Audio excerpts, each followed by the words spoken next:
Good morning, everybody. And our colleagues online, good morning. I wish I could see you on the screen, but this isn't structured that way. But I hear there are many of you already.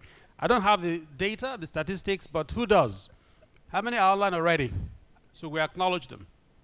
You can see them, can't you? How many? 35. There are more than those of us in here. Great. So for your own sake, being there on time, we will this program. Okay. So just for formality, the issue for today is towards a secure and inclusive digital future for Nigeria, and this is put together by several bodies, the top of which is the MAG, right? And so you're all familiar with it. Let me do a bit of introduction, just a bit of it. The front row. There are 4 persons here whom you need to know. They'll just turn and wave to the audience and to you who are online. I'll start from. Hello, sorry, Nam, and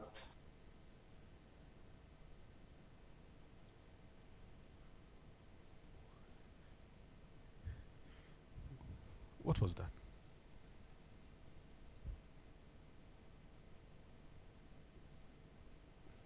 Oh, fantastic. We do have the Permanent Secretary of the Federal Ministry of Communication, Innovation, and Digital Economy joining us now.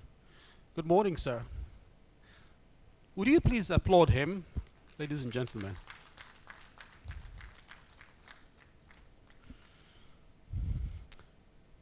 Thank you for coming. We were informed that you're on your way and we needed to be on time to start. So we're already beginning to put things together.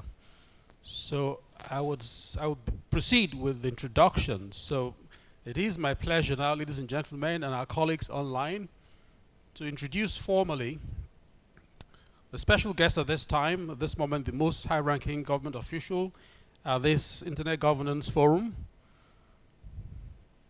the Permanent Secretary, Federal Ministry of Communication, Innovation, and Digital Economy, Dr. William Alo. Thank you. Would you just wave to them and turn around? The camera can see you. Thank you, sir. Thank you. He will be speaking in the course of the opening.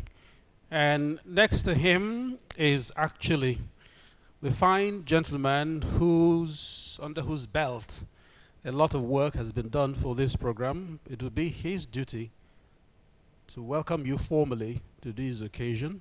I speak of Mr. Adeshola Akinsoya, who is not just the president of Nigeria Internet Registration Association, but also the chairperson of the Nigeria Internet Governance Forum and the multi-stakeholder advisory group, which we know as MAG. Mr. Akinsoya, thank you. And then next to him on the other side of the aisle is the lady who heads internet governance in the new media department of the NCC, representing the EVC, and she is Dr. Ibiso Kingsley George. She also will be speaking on behalf of the EVC. And then next to her is another lady, ladies on one hand, on the other side. And she likes to be simple. I won't be stilted with a lot of formality. You can just call her Ayitayo. Ayitayo is the Chief Operating Officer of NERA, and she's here in her capacity as a member of the family. She will be speaking to or facilitating a panel right after the opening. And then everyone else should know Mrs. Uduma. She's been around. Mrs. Uduma, thank you. A louder round of applause for Mrs. Uduma. So she's a wonderful woman. She was in NCC. She knew about this property. It wasn't finished by the time she retired, but she's even known internationally in Nigeria, in Africa, and all over the world. If Ms. Uduma puts her signature on a paper where you've applied for something and it's sent to Japan or Switzerland or Portugal or Argentina, you're getting approval. Or even Singapore, everywhere she's been to, everywhere internet is talked about, she's known. Mama. Thank you for welcoming Mrs. Mary Uduma, and she's always on time.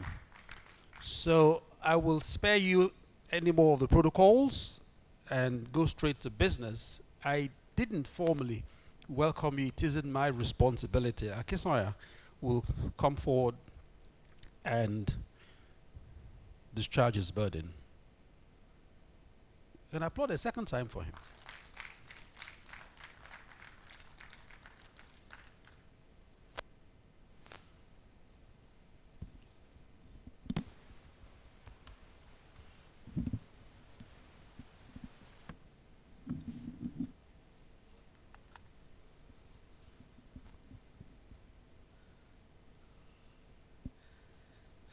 Thank you, sir. Distinguished ladies and gentlemen, formally welcome you to the Nigerian Internet Governance Forum 2023. Can we all clap for ourselves? And those online, you can just actually also clap for yourself. Thank you very much. Not want to waste much of our time. I'll just dive into it. Want to stand and existing protocols of the greetings that have equally gone ahead. So I'll just start that. I want to extend my warmest welcome to all of you who have gathered here today for the Nigerian Internet Governance Forum, NIGF 2023. So it is truly an honor to address you as we embark on this digital journey guided by the team representing our shared vision towards a secure and inclusive future for Nigeria, our great country, and actually balancing regulation, cybersecurity, and emerging technologies.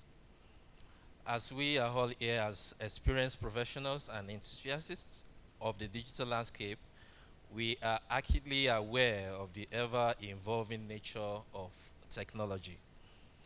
The emergence of new technologies has brought unprecedented opportunities, but has also exposed vulnerabilities that demand our attention. So it is the balance between regulation, cybersecurity, and the prudent adoption of emerging technologies that will determine the future of our Nigerian internet community. A future that must be secure and inclusive, or the future that must be secure and inclusive. So in this grand undertaking, we must remember that no single entity can tackle these challenges in isolation. This terrific calls for the collaborative effort involving government bodies, enterprises, civil society, and technical community. Our collective wisdom and expertise will chart the course towards a framework that guarantees digital security, foster innovations, and ensure no one is left behind. At the core of our shared vision and partnership is the bedrock of a secure internet and a thriving digital ecosystem. Our capacity to harmonize these facets hinges on our ability to collaborate seamlessly. In a world where digital terrain constantly shifts, our partnerships are the wind in our sails, propelling us to adapt and thrive together. Within this collective commitment, we must confront the intricate challenges associated with regulating, securing, and embracing emerging technologies. Now, the NIGF serves as a crucible for dialogue, comprehension, and collaboration. It is a platform where we collectively scrutinize and interplay all these three pillars: regulation, cybersecurity, and emerging technologies. by uniting stakeholders from the internet and digital ecosystem. We aim to construct bridges of understanding and cooperation. Together, we shall forge innovative solutions that harmonize these elements and empower our nation and its people. Uh, I know in the course of this program, we'll equally break out into sessions. So I'll just quickly just read out some of these, the session theme. We have building a trust internet, where we focus on cybersecurity and child online safety. The second session will be strengthening digital infrastructure and inclusive services in Nigeria. The third is emerging technologies, insight for Nigeria. And the last but not the least, there, part of the section will be navigating data governance and privacy in the digital economy for Nigeria. So at the end of this forum, so as it's been done and our practices communicate from this forum that will outline our concrete recommendations will be equally distributed to core government agencies and private sectors. And the outcome of this NIGF will, as it has been always been done, will help strengthening our nation's standing in regional and global internet forum. So in conclusion, our ultimate pursuit is a state of harmonious equilibrium. We aspire to a future where our regulation is visionary, our cybersecurity is unwavering, and our embrace of emerging technologies is judicious and audacious. Our aim is a secure, inclusive, and transformative internet for every Nigerian. So let us join hands, work collaboratively, and we shall strive the delicate balance that will shape a secure and inclusive future for Nigeria. So I just want to use this opportunity to thank all the Mostake advisory group. They are all here. And thank you for your commitment and dedication. I also want to thank the secretariats, that's for the NIGF and NERA. Thank you very much. And wish everybody a fruitful deliberations. Thank you very much.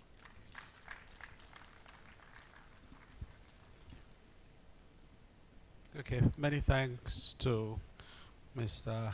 Kinsawyer. Before I proceed, let me make a few more introductions. I'm happy to announce that NIDA is represented, actually the Director General of NIDA has asked one of his lieutenants to be here in the spirit of a multi-stakeholder approach to shaping laws that govern our internet. Dr. Benewa, he doesn't like being called a doctor. But he's the director in charge of e-government in NIDA, e-government and regulations, right? So Benewa will be giving a short address, a goodwill from NIDA as we proceed. And let me also mention that we have another director from the Ministry of Communication, Innovation and Digital Economy.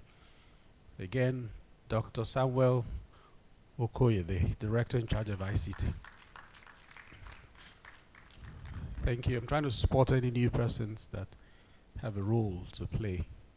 And looking at the audience, forgive me, just a few days back, yesterday or 2 days, I can't remember, I had the honor of making a presentation, a lecture to the students in the School of Internet Governance. It's also part of this program, and the topic was legal aspects of internet governance. And as a lawyer, I thought I would go high level. But we began from the basics, and it was clear to us the real relevance of a multi-stakeholder group like the Internet Governance Forum, its relevance in the making of laws that should govern our national resource, the country code top-level domain, the .ng, really is the most powerful resource we have, but you wouldn't realize it if you didn't think deeply. It isn't oil, these mineral resources, it's the internet. Our internet is our most important resource in the digital economy, really. So, looking at the audience, and I'm asking myself, so where are the multi-stakeholders? That's why I'm happy there's a Ben, and there's an Okoye, and there's an Ibiso, for instance. But there should be much more, really much more. So I would like to say, before we move on to Mary, because she will then be the reason why I'm making this talk. She's been in so many stages of the growth of the Nigerian internet, that having her come to talk a bit is an indication that we should all contribute to the growth of our national resource. The hall should have been full, really. What are those of us who work for government, really in Abuja at the federal level? What are those of us who are in the private sector in Lagos, for instance, other parts of Nigeria? Online, we're less than 50. But this is a very important session, a very important meeting that happens every year.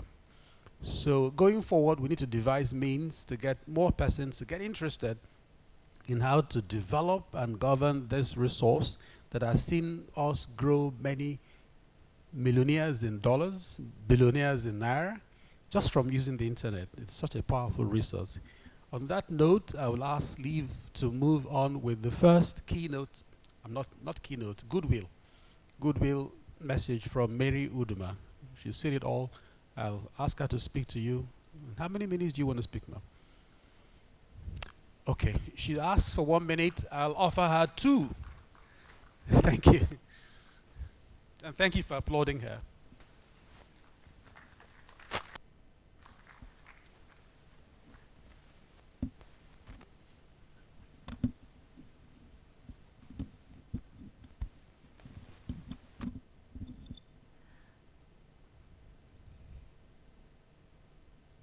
Should I cry? Or should I laugh? Or should I say thank you? Or should I say welcome? Whatever it is. The Permanent Secretary, Federal Ministry of Communications, Innovation added now, and Digital Economy, Dr. William Alo. Thank you very much for being here, for respecting and agreeing to come to be with us today, even as we look at the internet governance in Nigeria. The representative of the Executive Vice Chairman, Dr. Ibiso, should I call the last one if I don't know the middle one? Okay, but please accept what I've said, Dr. Ibiso. And the representative of the Director General, National Information Technology Development Agency, NIDA, Mr. Ben Ewa. Both of them are members of the Multi-Stakeholder Advisory Committee or advisory group of Nigeria Internet Governance Forum. The president of NIRA is here, but I will not stop before I go to the president. I will not get to the president of NIRA before let me recognize the director of ICT. Or has he left? In the Federal Ministry of Communications, my brother Sam Okoye. Thank you very much for coming. The president of NIRA is the host, so to speak, because he is the chairperson of the Multi-Stakeholder Advisory Group. We call it MAG, NIGF MAG. As the president of NIRA, and NIRA is the chair, and so he is the chairperson. So you are welcome. Thank you. I've taken your welcome address already. My name is Mary Uduma, and I want to also welcome my co-founder here. Have you become a doctor? Dr. Shego Lugbile is in the making. That's Mr. Lugbile. We started the journey together to be able to see that we mainstream, or we take part in initiating the Nigeria Internet Governance Forum. I am the first convener of Nigeria Internet Governance Forum, and we have had our Internet Governance Forum yearly since we reconstituted it. So I'm happy to see you, Shegu, that you are here. And I also want to recognize our compare. He was our first compare when we did Internet Governance Forum. Remember, it was in Nikon Hotel, not Transcorp. Yeah, you were the first. And then we had so many stakeholders around.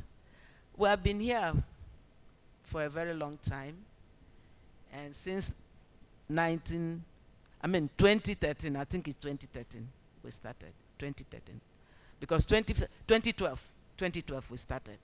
So 2013 we were in Yaradua Center. So 2012, that's when we started.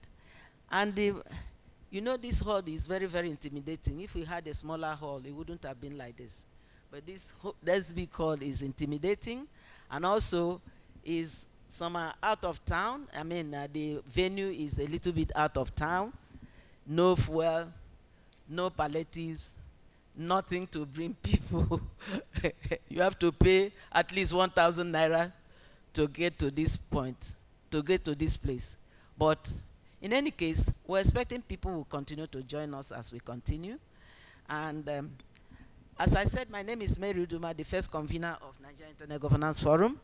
Currently, I am still in the multi-stakeholder advisory group of the Nigeria Internet Governance Forum.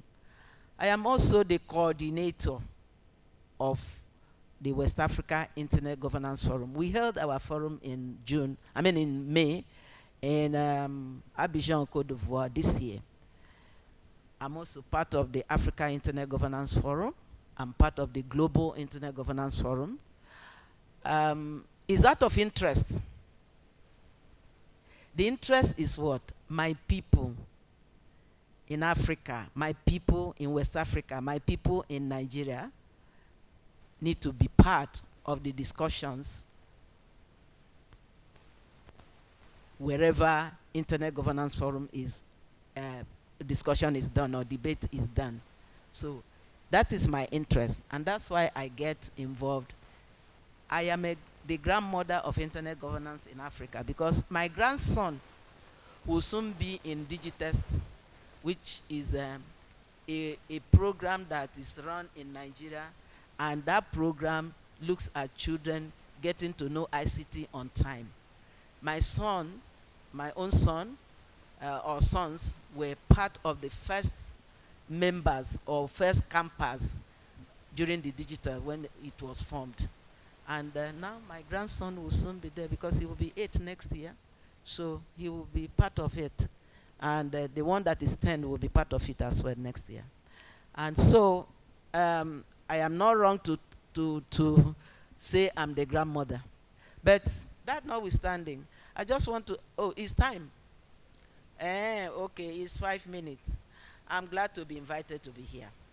I'm representing all the internet governance processes, global, Africa, West Africa, and now Nigeria. And I know that we are going to have great discussions today. The program looks very, very, very, very exciting, and the topics that we are going to cover during this period, I can see there is apart from the theme, the main theme, there is building a trusted internet, a focus on cybersecurity and child online safety, which is very, very close to my heart. And there will be strengthening digital infrastructure for inclusive service in Nigeria. And you'll be looking at emerging technologies, insights for Nigeria, and also navigating data governance and privacy in digital economy. We are no more talking about internet alone. We are now talking about digital transformation, digital economy. We are talking about data governance, data trust. So we are not only trusting the internet any longer, we are looking at how do we trust the data you gather from from birth to passport to banks, NIN, by the telecom operators. Everywhere you go, you put your finger. Somebody is taking your data. How? How can we trust this data? How do we govern that data? So we are no more talking about the internet and internet governance. We have moved on. We are not more talking about internet connectivity. We are talking about, meaningful access, meaningful connectivity. Those are the things we look at when we talk about internet governance. We are not only talking about cyber security, we are talking about data security. We are talking about our sovereignty, data sovereignty, and how do we benefit from this elephant called internet, because it's a big elephant, and we need all the stakeholders in the internet ecosystem to join hands to discuss, and we formulate messages, recommendations that will come out from here. Would want to also take it to the global level as people will go to Japan. Somebody was talking about Japan. So we have moved from Greece, we are now going to Japan. So you are welcome. I'm welcoming you as a founding member of Nigeria Internet Governance Forum. I'm welcoming you as the coordinator of West Africa Internet Governance Forum. And all our discussions would also take up to the, because it will form part of what we are reporting to the ICT ministers in ECOWAS. So you're welcome. Please feel free. No answer is right. No answer is wrong. Your voices are highly valued when we come to discussing or debating on internet governance. You are the person that will govern the internet, as I am the person that will govern the internet, depending on where you are playing from. Are you government? Are you civil society? Are you academia? Are you private sector? Are you in the technical community? So all of us will join hands to see how this internet can serve us and serve us well.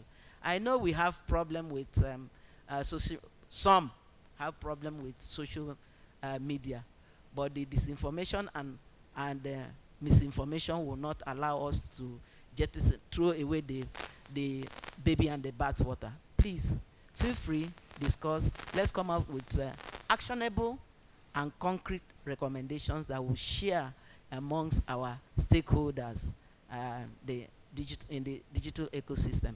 Thank you very much for allowing me more than 2 minutes. Thank you.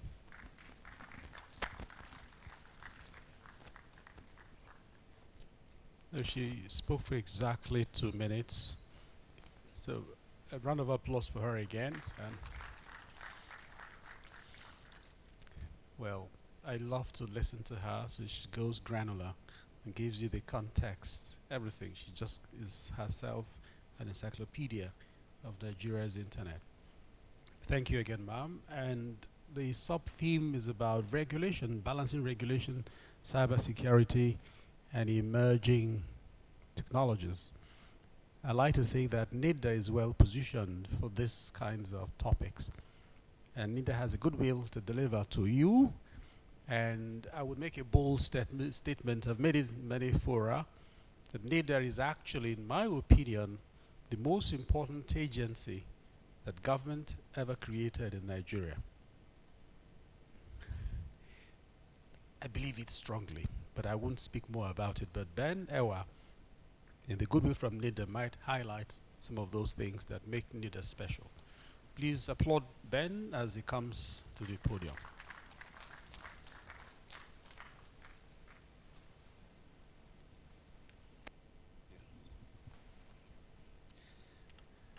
Good morning, all.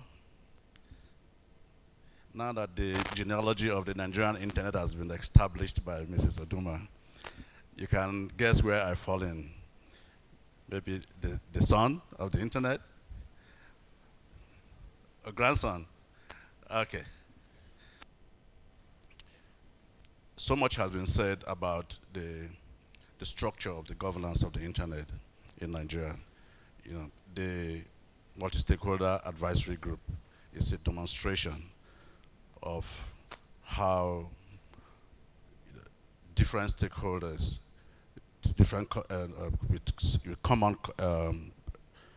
interest, can forge public policy and entrench it in the way governance is governed. So the internet is arguably one of the most important national resources that we have, and we are gathered here today because we want to make it highly useful to the Nigeria, highly useful to how we perform our duties as stakeholders, those of us in government, and how our activities, our regulations translate into meaningful impact in the lives of the Nigerian citizens, including businesses.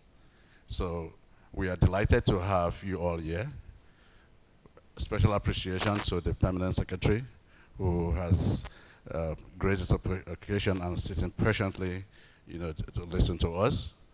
We are also very thankful to all those who have continued to contribute, particularly the non-state actors from the business community. Your show of commitment is exemplary, and that is why, or that is what is responsible for the longevity that the Internet Governance Forum has and continue to enjoy.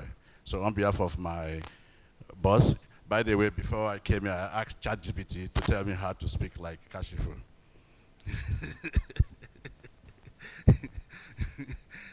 So I hope I tried. I sounded like him.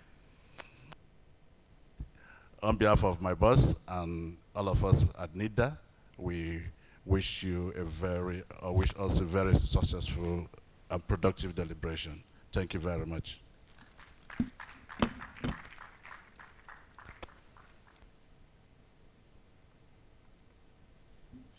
Thank you, Ben. Thank you very much for representing NIDA, and please take back gratitude to the Director General of NIDA. We're happy you were able to attend in his place. And I'm still looking at the audience. I'm scanning to see the faces of those who are from the private sector that also helped to build the internet. We remember we lost one of our best many years back. There's a foundation in his name, Ndukwe, you'll all remember, right? He isn't here anymore. It's been decades since he passed on. And there are several others, but since they're not here, I would mention the ones that I see, a few of them. I see the coming, I can also mention them. I would ask you to let me ask Shego Lugwile to stand and wave. He's also done some work, even though he's not a father, like Mrs. Uduma is a mother, but he certainly is not a grandson. So he's done a lot of work. He refused to even spend a day in government. He's stuck it out in the private sector and has contributed so much and has developed himself and his business, and he's still contributing. He belongs to so many associations, and I think people like him should be encouraged to give more.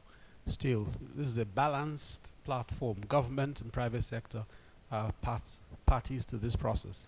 So thank you, Shegu, for showing up. So let's proceed. Looking at who else to ask to speak. NCC is a stalwart, right? It's a powerful institution in this process. And I used to say that the numero uno, right, of the internet, in a sense, is NCC, the number one in Africa, really. So Dr. Ibiso will come now, and she heads the internet governance under the Department of New Media at the NCC. She would take 2 minutes from my time.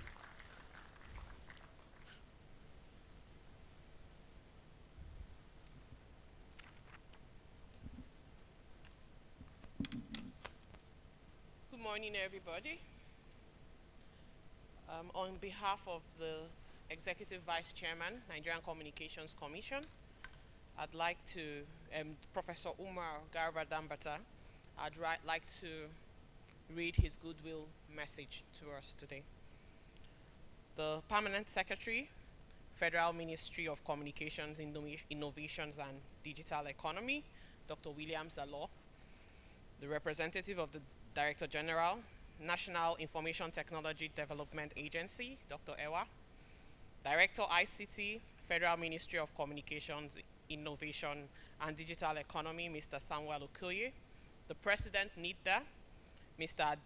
Adeshola Akinsonya.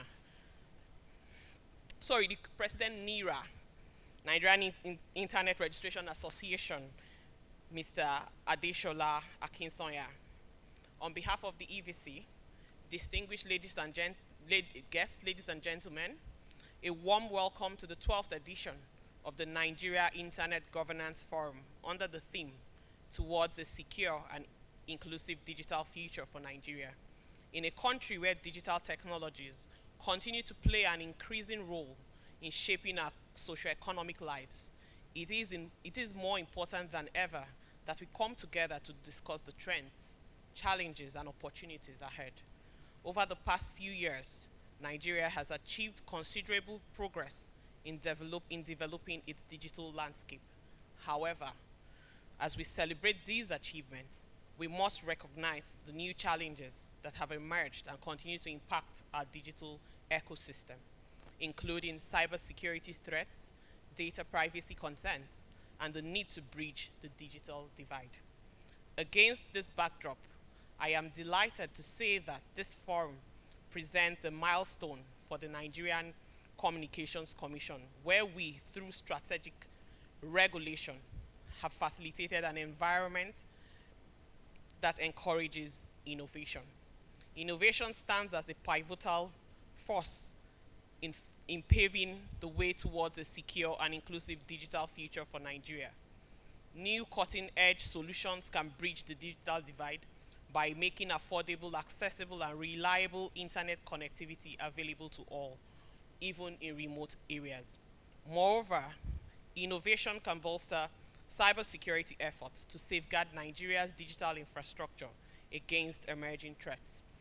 We need to define new policies to protect us from the digital threats of tomorrow while enjoying the digital dividends of today. Embracing innovation, both in policy making and entrepreneurial endeavors, can empower Nigeria to unlock the vast potential of the developing communication sector and foster a more inclusive, secure, and digitally connected future for its people.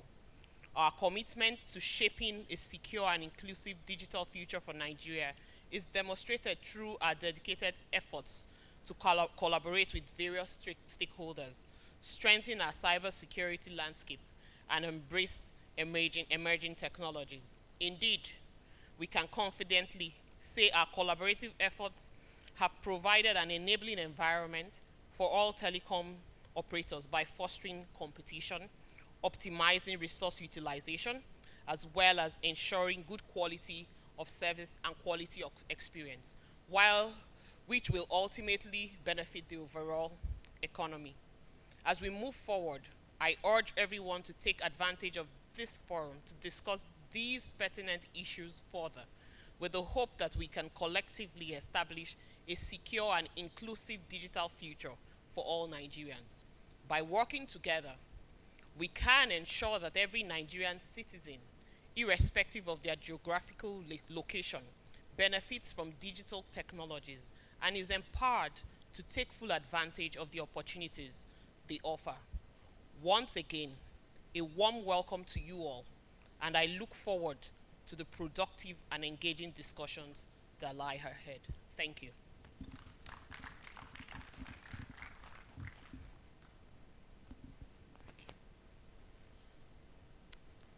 Okay, so you hear her as Dr. Ibiso, right? The full name, yes, please applaud. Thank you.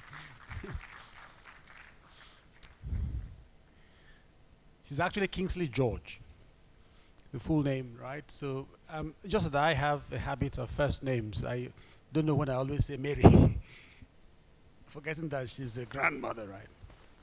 I'm a grandfather too, right?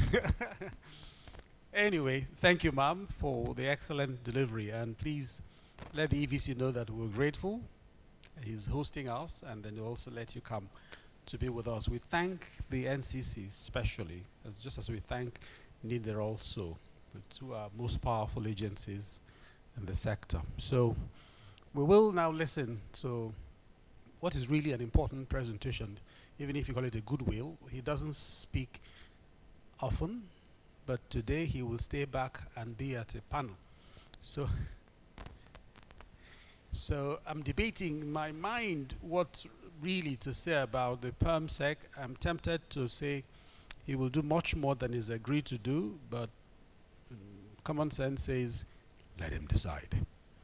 Ladies and gentlemen, the Permanent Secretary, Federal Ministry of Communication, Innovation and Digital Economy, Dr. William Allo.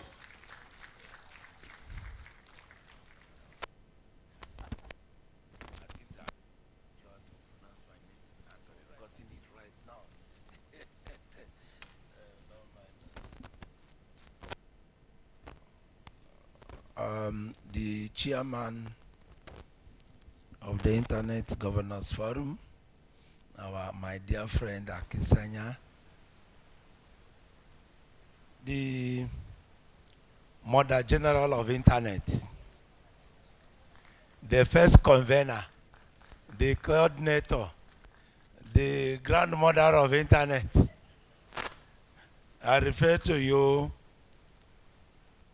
the multi-stakeholder woman, stakeholder in Nigeria, stakeholder in Africa, stakeholder in the whole world in Internet, Mrs.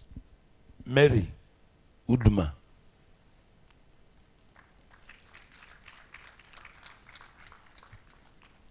Representative of NIDA here present, my friend and brother, Dr. Bernard.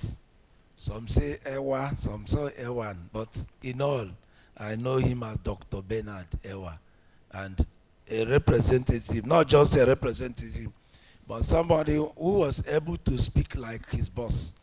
Please, can you clap for him? I also, in a special way, recognize a representative of our very important agency, very, very important. I refer to NCC, very strategic and very important, also represented by a very important woman too, Dr. Mrs. Ebiso Kingsley George, MNI.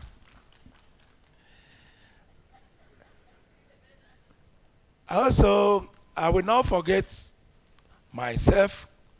When I say myself, my own director of ICT in the Federal Ministry of Communications, Innovation and Digital Economy, I refer to you, Engineer Samuel Okoye.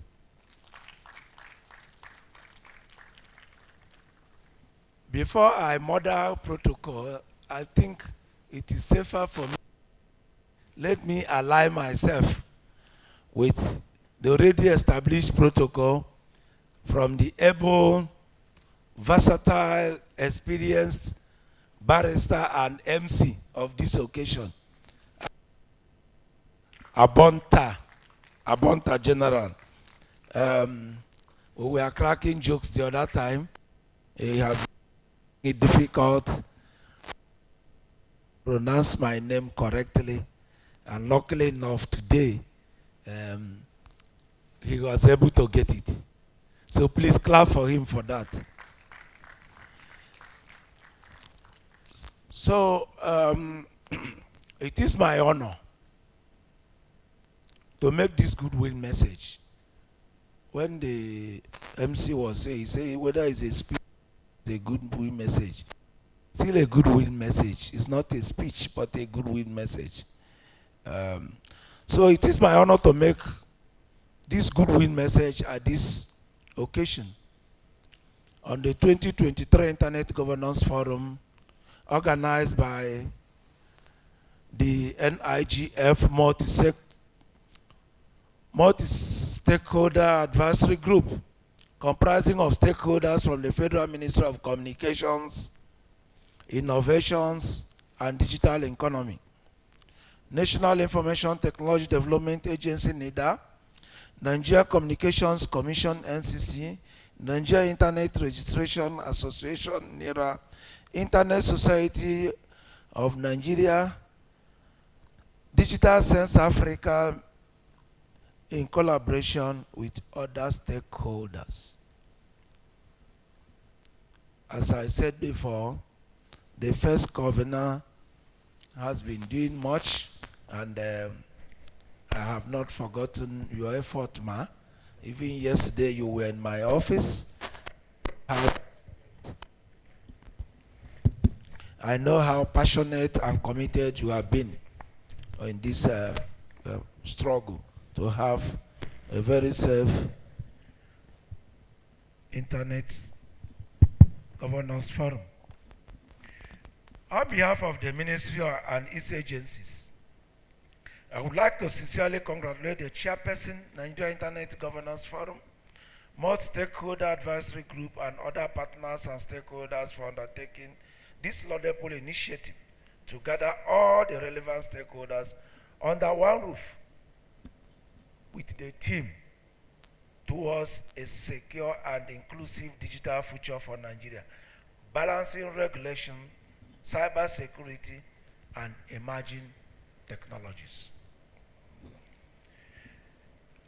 I am really delighted that the forum provides a platform for all stakeholders across the public and private sector to focus on engaging the multi-stakeholder nature of the NIGF to harness and aggregate productive ideas, best practices, and experiences towards facilitating a safer and a more inclusive digital future for all Nigerians, taking into consideration the role of balancing regulation, cybersecurity, and the new emerging technologies as an approach to strengthening national policies towards same outcome.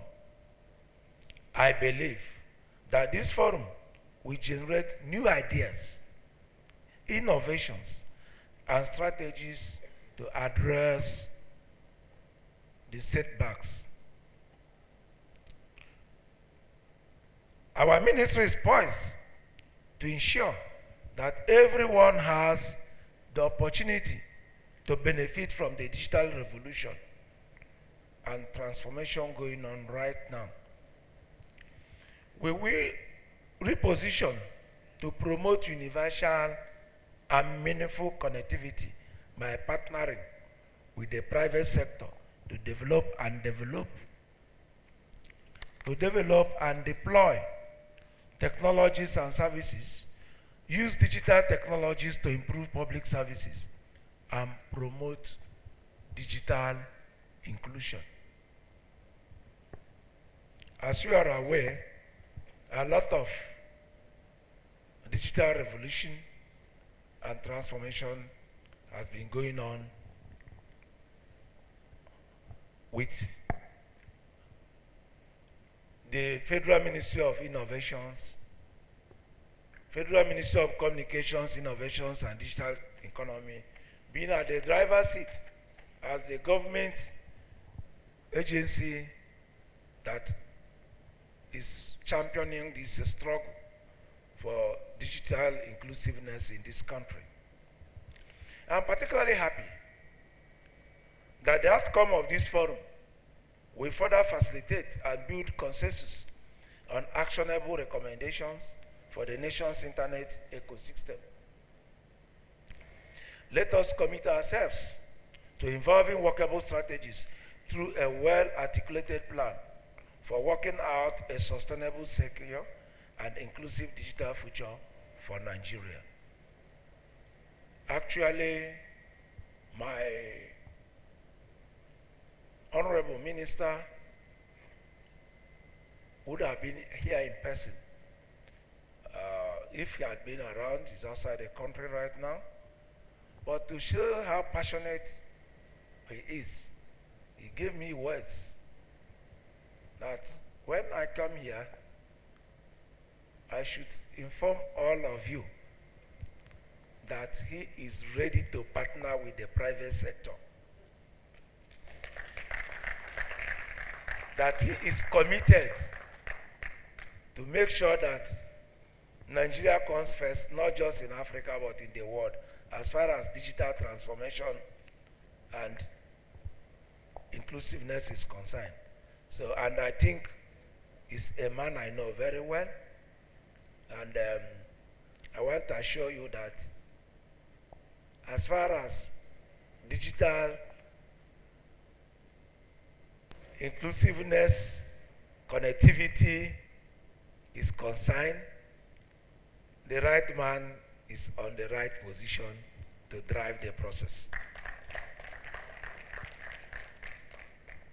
Distinguished guests, ladies and gentlemen, as I look forward to a robust discussion and recommendations that would proceed from this forum, I wish to extend my appreciation to the organizers and stakeholders involved in this transformative forum. As I said, the Federal Ministry of Communications, Innovation and Digital Economy is ever ready and willing to continue to partner with you, the organizers of this forum.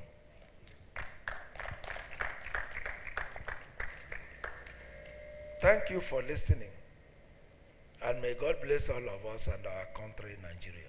Thank you.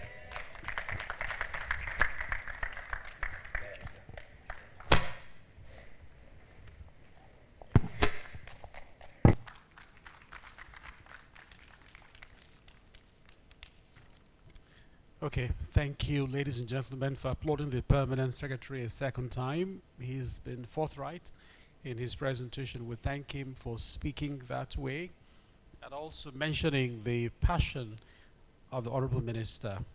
And because he is in here, I would exercise the liberty to talk about him a bit. If he were here, I would be stilted because, yeah, that story goes way back into the 2011 or thereabouts.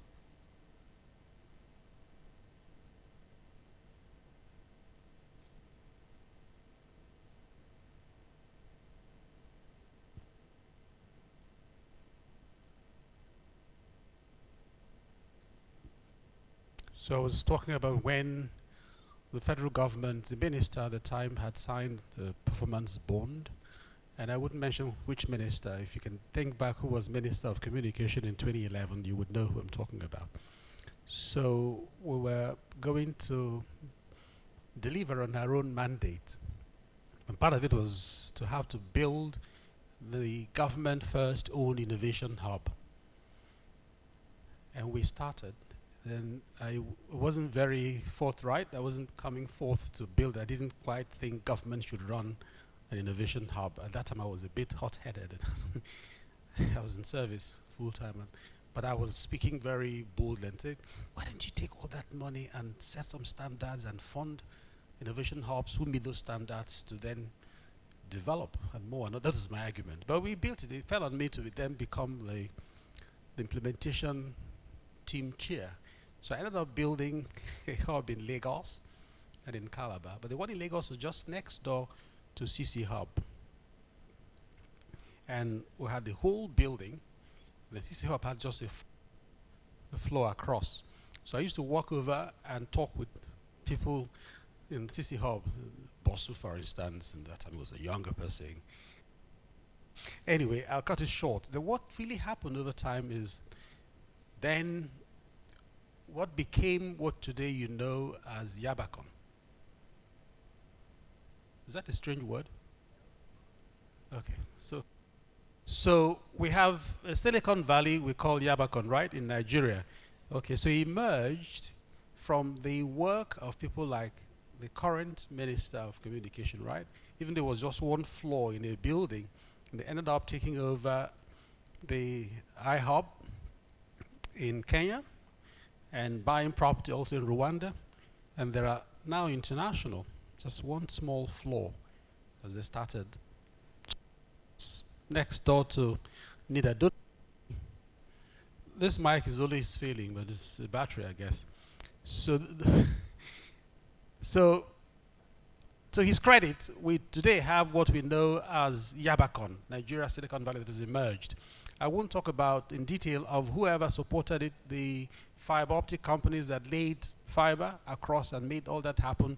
Their time will come and we'll also give them the accolade that they truly deserve. But for today, let us understand that the minister we're talking about was instrumental to the founding of what has become Yabacon, which the World Bank, by the way, the research that was done 2018 had said that if there was any city that could rival the Silicon Valley in Africa, it was Lagos, because of the work that the gentleman had done. So I would pause here and say, in recognition of that work, I will ask the PAMSEC to return and then please declare this event open properly on behalf of the minister, who's done a lot of work that has earned him the place where he is now. So let's have a formal declaration. This conference stakeholder meeting can now start. He's finished his job as PAMSEC, will wear the other hat as the Minister of Communication, Innovation, and Digital Economy.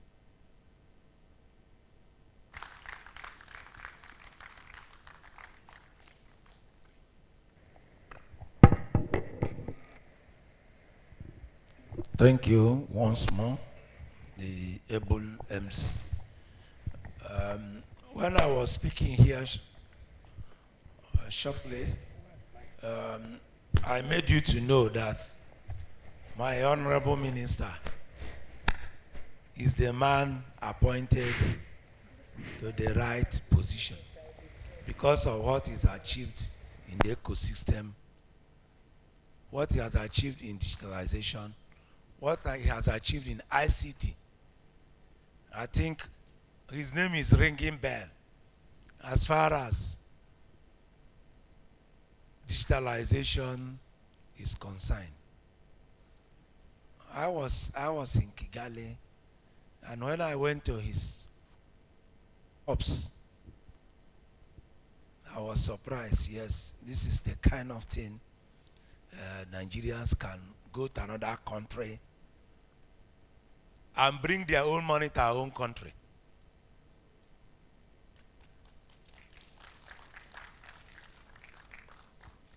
He started in Lagos, just as reported by the MC, and is now in Nairobi, is in South Africa, and all over the world, as in moving on.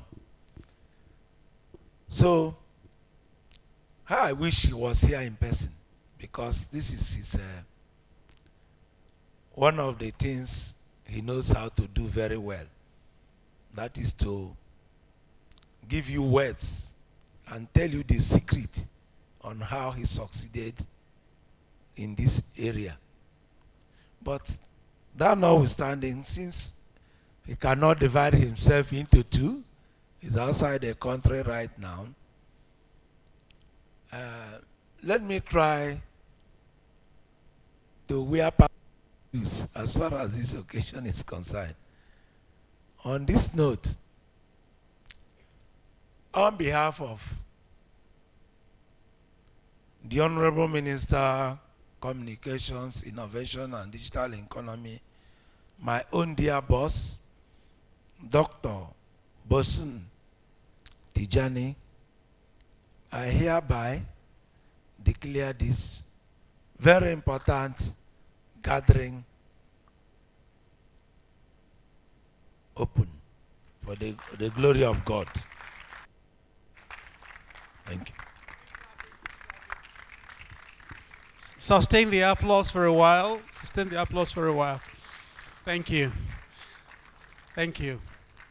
Thank you very much. Thank you indeed. And this just shows the interest of government in this process. But thank you very much. So even your presence alone is an indication of the strength that you bring, that the ministry brings to this function.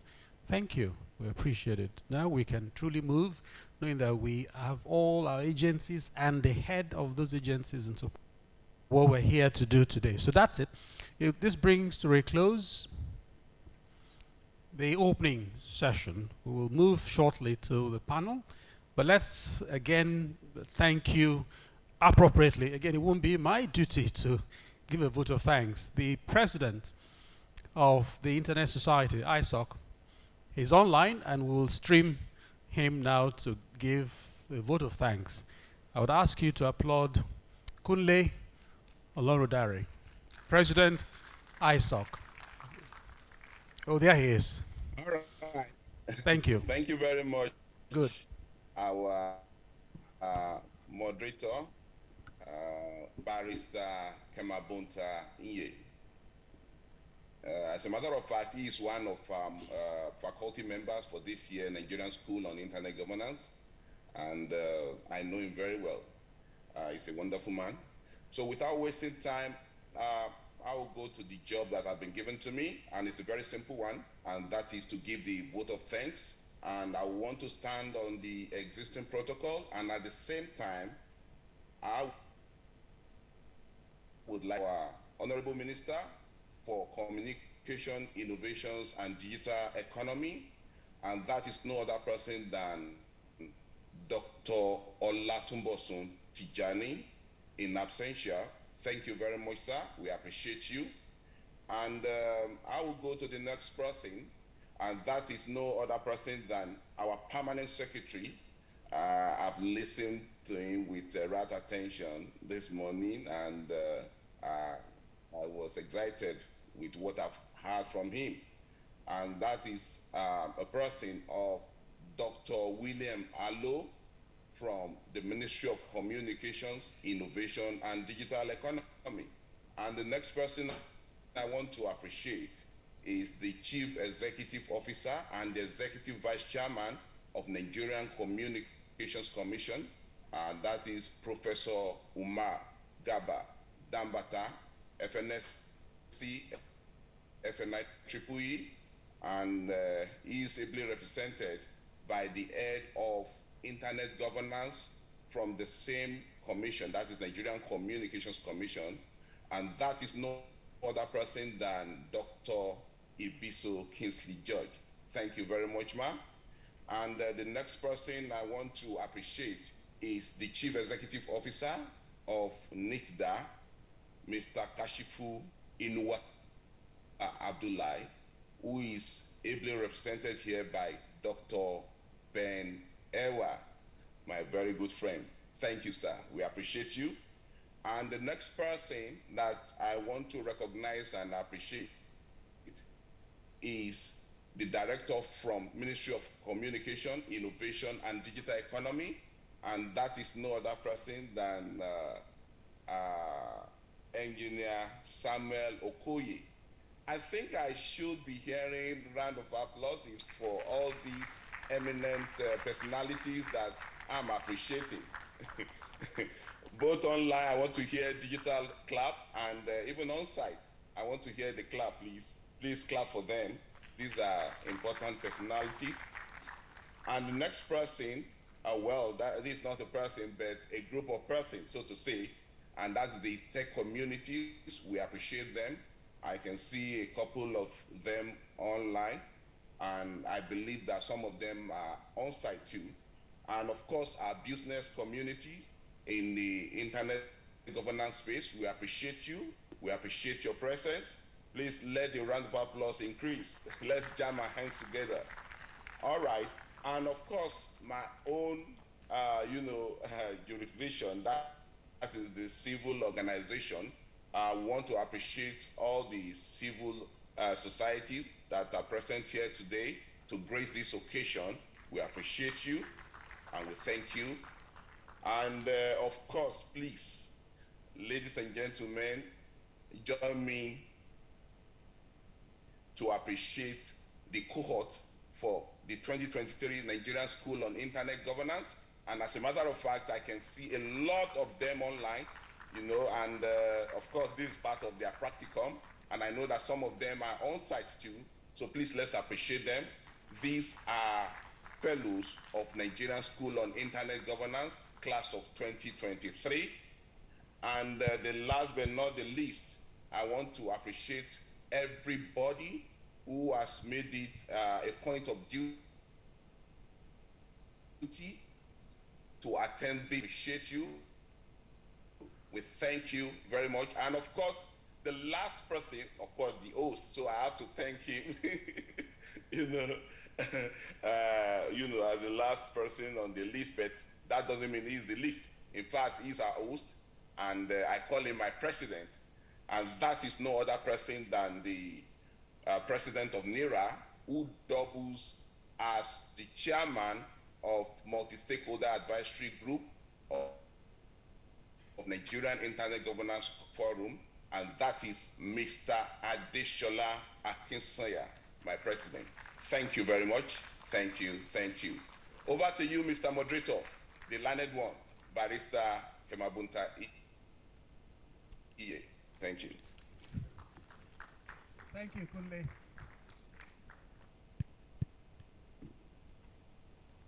Hello. Do you prefer this one? But it goes off and on. Anyway, whichever works. Kunle just goes on and on about barrister, but I'm tempted to share a little story with you. And that's, this is my version of the story. You would have heard it somewhere else. In my village, there's a reverend father, a reverend gentleman, who would always come to church. And this is in the exhortation, he will talk a lot to the people, because where I come from, they love this thing. It's like push me, I push you kind of thing, you know. So, and they take a lot of it, so they go to the bar all the time and have a shot of it. In fact, my grandmother used to sell it, so some come early in the morning and knock on her door. They want to take a shot or two before they set out. So when they take it, they feel good, they feel high. But if they take a lot of it, then something can go wrong. And during those festivals, you find them dancing and then they do boom, boom, boom, and the thing just goes. So the Reverend Father didn't like this habit. He was talking to them one Sunday morning about why they should stop drinking, going to the bar. And luckily, a friend of his, a doctor, had come visiting. And he said, don't go, I'll be giving a sermon on Sunday. I need you to speak to my congregation. They love this thing so much, they never can get wind of it. And so he agreed to come and speak to them about the terrible thing about drinking alcohol. And so he came to church, and there was a lectern. He put 2 glasses of colorless, but one was alcoholic, one was water, and he dropped a piece of worm into the one that is just water, and the worm just swam. It and put in, but the cup that had strong liquor, and then the worm went right to the bottom, stone dead. And he said to them, "There you are. See what alcohol will do to you." One person at the back stood up and raised his hand and said, "Oh, thank you so much, doctor. Now we know what this thing we take does to the worms in our stomach." So I don't go to the bar. I don't drink at all, but I hear say barrister, right? I'm not. I'd like to be called a lawyer, an attorney, yes, but not a barrister.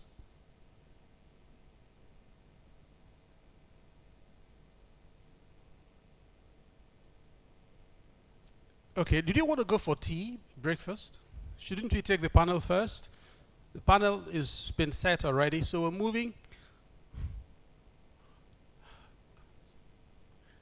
Okay, so those who want to go for tea, say aye. Okay, so the ayes have it since there are no nays. All right, so we'll break for tea, but only after photographs. I thought we would end properly. We will step forward, all of you, with the PAMSEC right in front, the other officials, Mother Internet, leading the pack. Please come for photo session to bring the opening to a formal close, and then we have tea and return for the panel. Will that work for you? Okay, please step forward very quickly. The PAMSEC and the officials first. Officials will include all of the representatives from the agencies under the ministry and outside. And by the way, are there any persons from ECOWAS here? Because this is really multi-stakeholder. If you're from ECOWAS, raise your hand. ECOWAS. Oh, they joined online? Okay, so ECOWAS online. Officials, that's not enough. Please, Ayitayo. Who else is left out? Shagu, please join this session. Please, who else? And Dr. Okoye? Anybody who's a director is at the apex of his profession, really, career. Just hold on, yes. Let him come. Who else is here? Please join. Austin?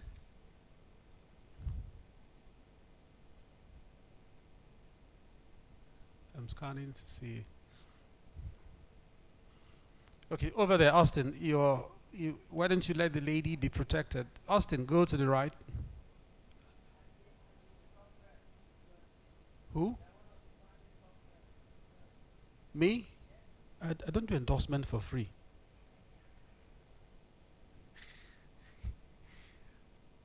Okay, so please shoot.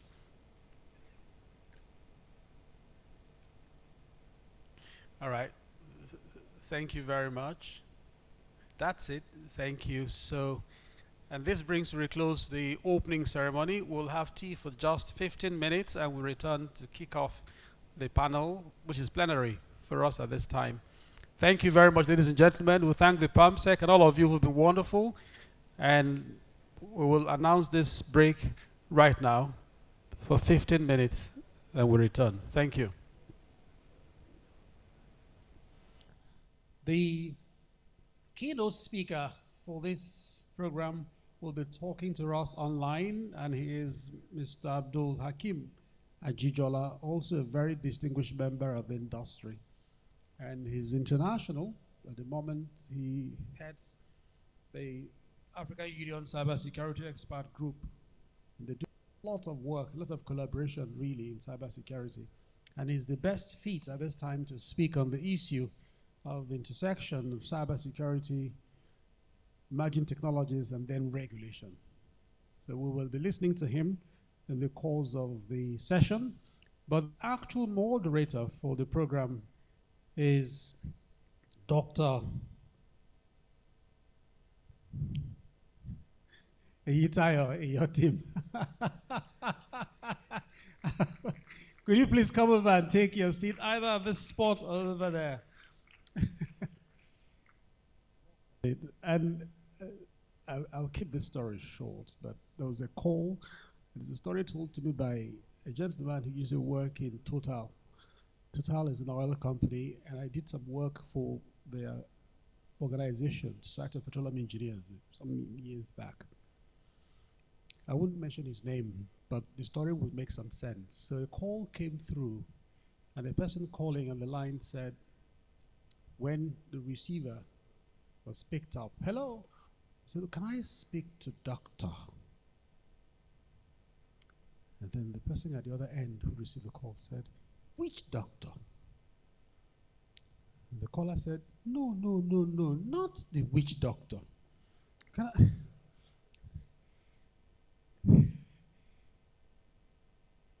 in the positive sense, she qualifies as a witch doctor. You don't know this woman. She's capable of just about anything. She's a thoroughbred psychologist, a counselor, an administrator, a technocrat, and a homemaker.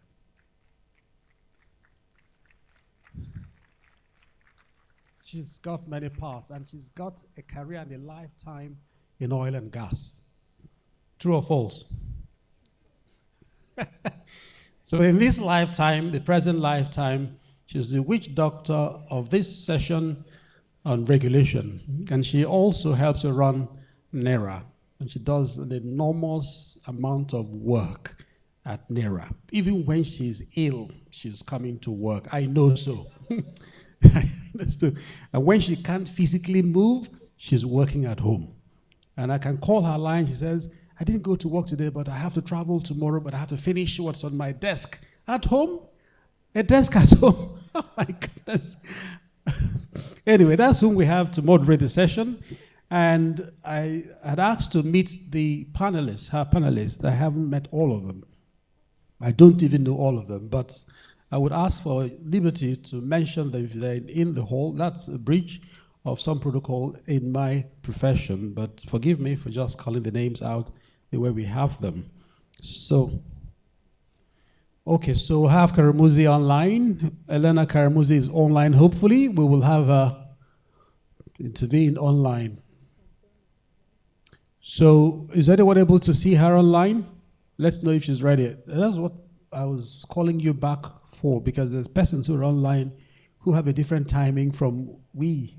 We can lounge, we can straddle, we can whatever, but those online have to be online and waiting, so we don't keep them waiting. Is she there? Fantastic, fantastic. We're glad to have you. Thanks for your patience. Okay, so we won't have the senator at this time. There's an emergency, but not a terrible one. He's managing it well. He won't join us. But we will have Barrister Morishola Alaba. Is she with us now? I didn't get to see her. Then Mrs. Shade, that I was with us earlier on. Oh, great. Please, could you come up here?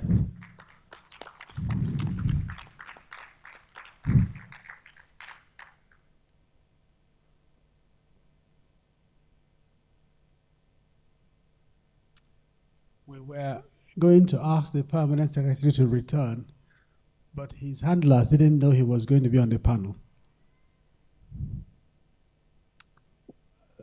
Are we going to bring back the permanent secretary? Where are his staff? Anyway, there are two persons here, one online and one in person, and that's a good start.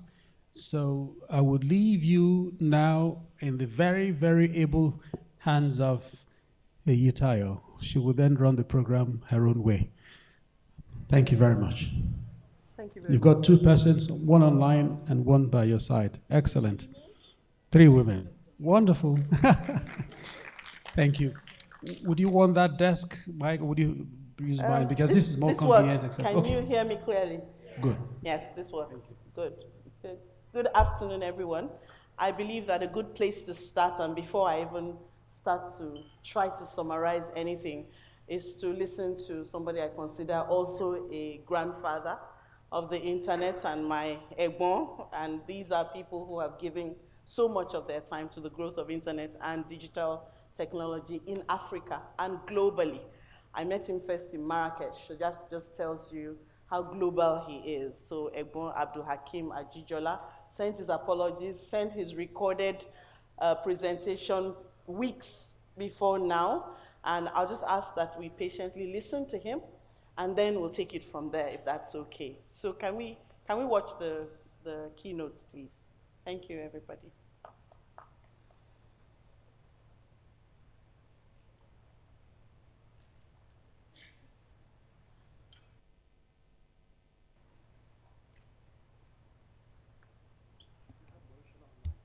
Oh, okay. Oh, pardon me. I didn't know, Mrs. Alaba, I didn't know you were online. Can we see you? Can we just test her video and see if we can see and hear her, and whether she can see and hear us? It's getting even more womanly.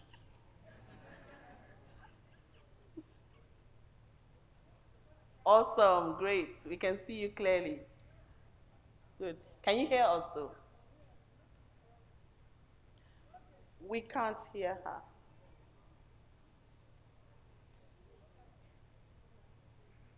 Okay, she's muted. You're still muted. Can you unmute, please? Okay, it's possible that you have to make her a co-host or something. She's co-host, so she should be able to unmute.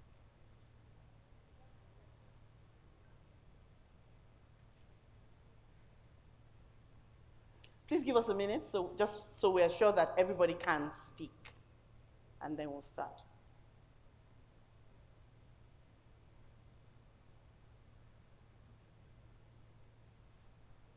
Can she speak now? Please try to unmute again, Ms. Salaba. Okay, good morning, everybody. Good morning. Thank you. Great to hear Yes, your voice. nice to be here. Thank you. Thank you Thank very you, much. ma'am. All right. Thank you very much. Please, let's go ahead with Mr. Jijola.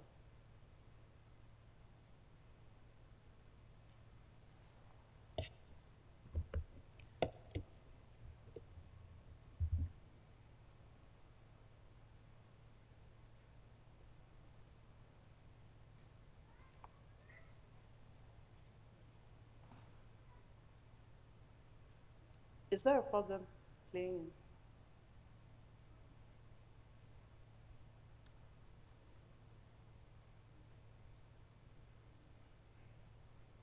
Apologies, everyone. It played yesterday, so I know that it's going to play.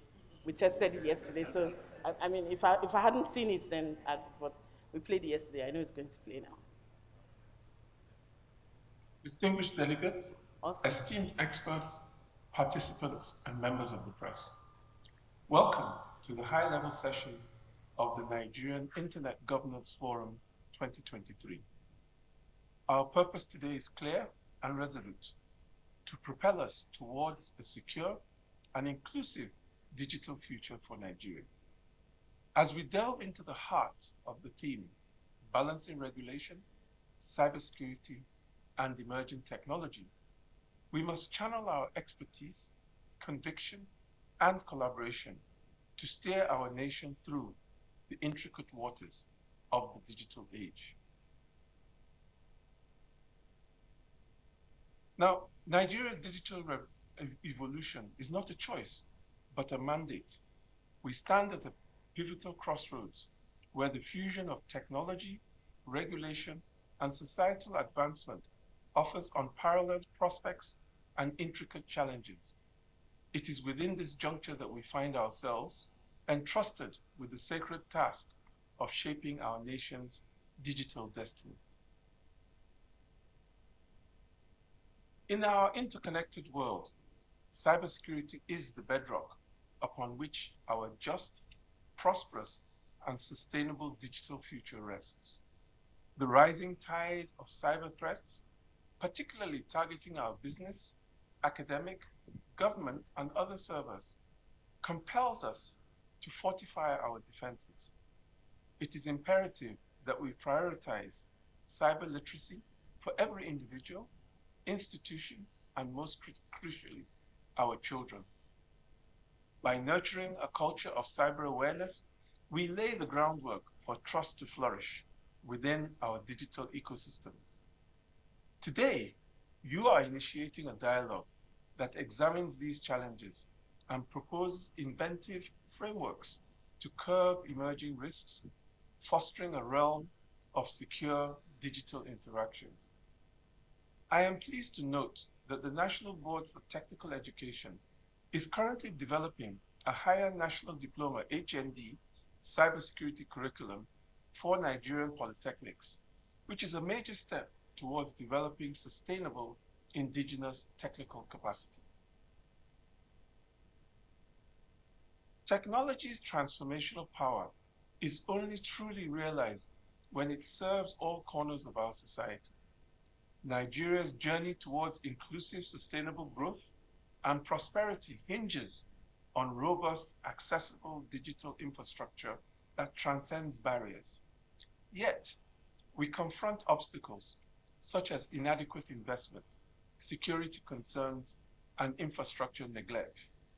In response, we must commit ourselves to dismantling these barriers, thus paving a path towards an accessible and secure digital infrastructure.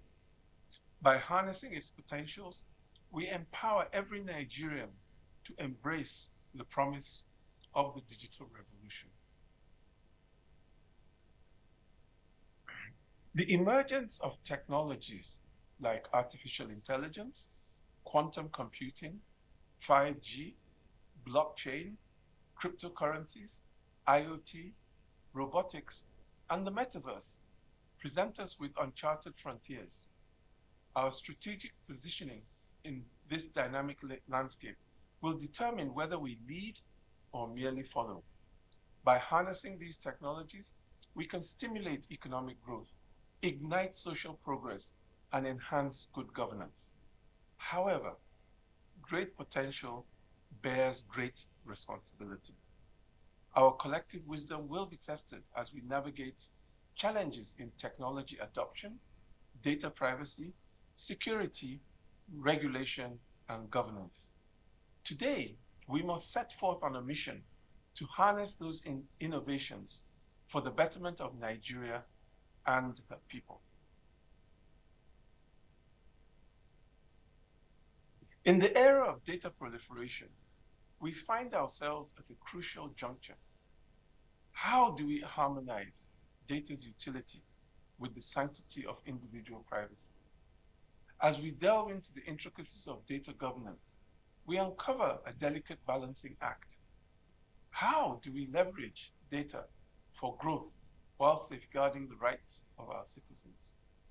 Through a multi-stakeholder approach, we must embark on a discourse that illuminates pathways to responsible data management and monetization, cultivating a digital landscape founded on integrity and accountability.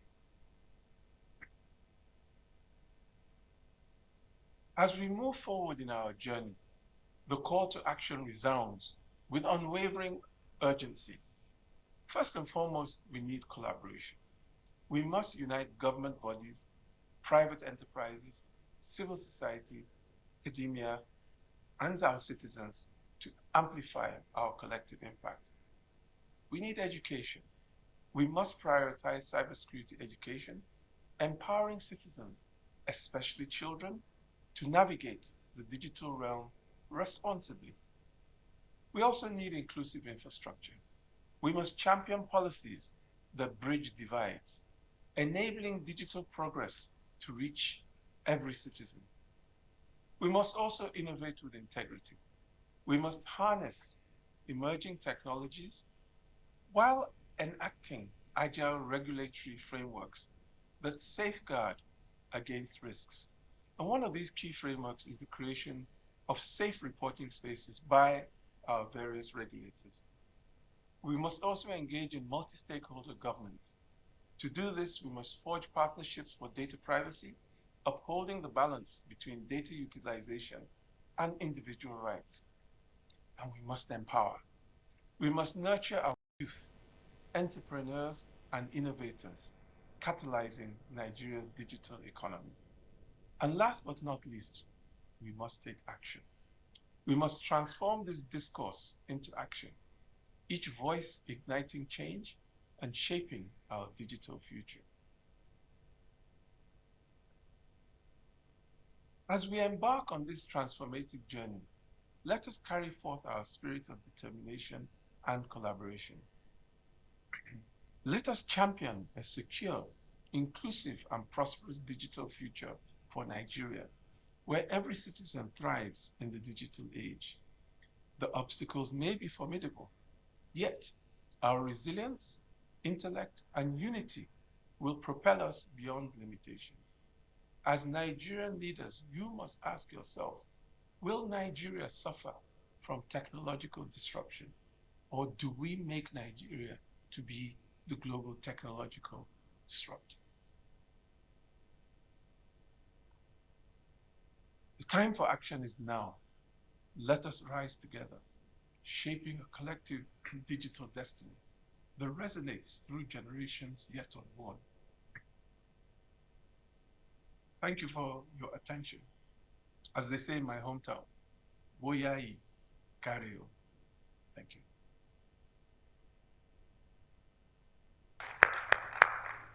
Thank you very much. Thank you, Mr. Jijola, and we hope you're having a good time where you are. So I would like to start by just as he was speaking, I was putting together a few points, and I'm not going to talk a lot about what I do, but I must mention that if you're sitting here and you don't have a .ng domain, I don't know, maybe we should move you to the back. So we're talking about the internet. Our online presence is driven by our identifier, and the .ng domain is our identifier. Oh, and I hear, I mean, I'm Chief Operating Officer, Nira. My friends are tired of me because I keep asking, you know, they're having a conversation, and oh, my new business, I want to register a domain. Then I hear .com. Then before I start, they say, shh, I will register a .ng domain. That's better. The infrastructure that is behind .ng is the same as the infrastructure behind everywhere. Save yourself some dollar, keep your money. We have over 100 accredited registrars, so that's my introduction. That's who I am, .ng. having started, you know, by that, as Egma Jijola spoke, I started to think about the internet and the fact that it's probably one of the greatest tools that have been created to bridge the divide between development and developing economies. Because that is the way that we know what is possible. Think about that today as we listen to these able panelists and think about what is possible. Because the internet tells us that nothing is impossible. It just says, I am possible. And when we think about it, we think about the internet. The next thing that probably comes to your mind is cybersecurity, because the threats are real. Just 2 days ago, a friend of mine's email got hacked. And in a few hours, the damage that was done, I don't know if anybody here has had their WhatsApp, you know, hacked or something, and the damage that is done in just a few hours. Yet when you ask people, do you have two-factor authentication? They don't have. So education is critical. People don't even know how to be on the internet, how to behave on the internet, how to protect themselves on the internet. There's such a huge gap. Education is also the way to keep our youth off the street. If you think about emerging technologies and the internet and just, you know, the fulcrum in the middle of all this is the fact that there is so much to do. The internet provides the way to do it, the access to the way to do it. Yet we have people who are sitting down and saying that they have nothing to do. They have no work. That gap should be bridged by some of the things that our panelists will speak about today. And then when we think about innovation, I used to work many years ago with one of the largest global software companies. And every time we would see something work, you know, in Oman, in Dubai, in the US, and then we'd say, oh, this will meet, you know, the needs of this particular organization. And when we brought it back, we got the nickname, okay, I can't tell you the nickname because then I'll tell you the organization, but we got nicknames because the same solution that is working everywhere else, and they train us and we can deliver when we bring it back here, because the people are unique. So innovation only truly becomes innovation when it solves the problem that is specific to the geography that it is meant to solve. I mean, so if you think about social media and the way that we have all turned it into a tool for fighting and hate, and you think about what else it can be. So all we did was transfer our thoughts and the way that we behave generally into that space, which means that everybody who was introducing this to us should have introduced it with a few lines, maybe. Okay, so that brings me to regulation, right? When the lines are too thick, then it kills innovation.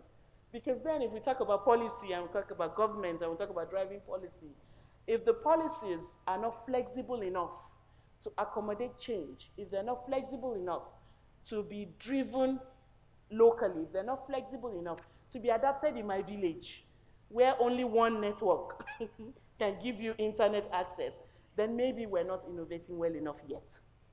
So when we therefore talk about emerging technologies and we say, oh, there are all these solutions out there, I think that understanding that emerging technologies can easily solve many of the problems that we think are insurmountable will therefore bring you to why we're having this panel today, to discuss cybersecurity, to discuss emerging technologies, to look at how, as the multi-stakeholder, Mama Nira is not here, to look at how the multi-stakeholder-led model is invaluable. We have to bring everybody to the table. So I'm excited that I'm going to have Mrs. Dada here. She comes with a wealth of experience. Interestingly, I moderated her session during the West Africa IGF in Abidjan a few weeks ago, in May. And we're going to have Elena. I've seen a lot of work that Colin International is also doing online. We're going to listen to them. And we're going to have Morisola Alaba, who's driving the youth IGF. Because we can't do this without the next generation. Some of us are on our way out. And then we look behind us. We want to see a planting. We want to see the next generation. We want to see you rise up and take your place. So this conversation is really critical for me. So I'm going to ask you to give a round of applause as I ask the panelists to start to tell us about what they do. So I'm going to start with Mrs. Dadak. She's right here beside me, and ask her to, I think there's a mic there, and ask her to tell us a little bit about what she does, and we'll start the conversation from there. Thank you. So, as was mentioned, my name is Shade Dada, and I work for Meta Platforms, Inc. We're a large tech company, formerly known as Facebook. We brought you Instagram, Facebook, WhatsApp, Oculus, Threads are some of the brands that you may be aware of. What I do at Meta is I manage public policy for Anglophone West Africa, and I also lead a lot of our connectivity and innovation policy work across the continent. And so I was really excited when I was invited to come to this panel in particular, because outside of social media, which most people know us for, we're involved in a lot of emerging tech. We are engaged in AI work long before ChatGPT and the new craze over AI was formed. We've been working in AI for quite some time. We're also champions of the metaverse, a lot of AR and VR work. And so I was very excited to have the opportunity to talk about that type of work and how we do it in such a way that is inclusive, which is the theme that we're working with for IGF. I'm also a member of the Nigeria Internet Governance Forum, the multi-stakeholder advisory group. And I think multi-stakeholder approaches are extremely important. So hopefully today, I'll be able to contribute on what I believe and what our company believes are the key driving factors towards having inclusive digital transformation in Nigeria. And they include topics such as open innovation, responsible innovation, and participating in policy-making processes. Those are the three areas I'd like to focus on throughout the course of the discussion. Thank you so much for having me.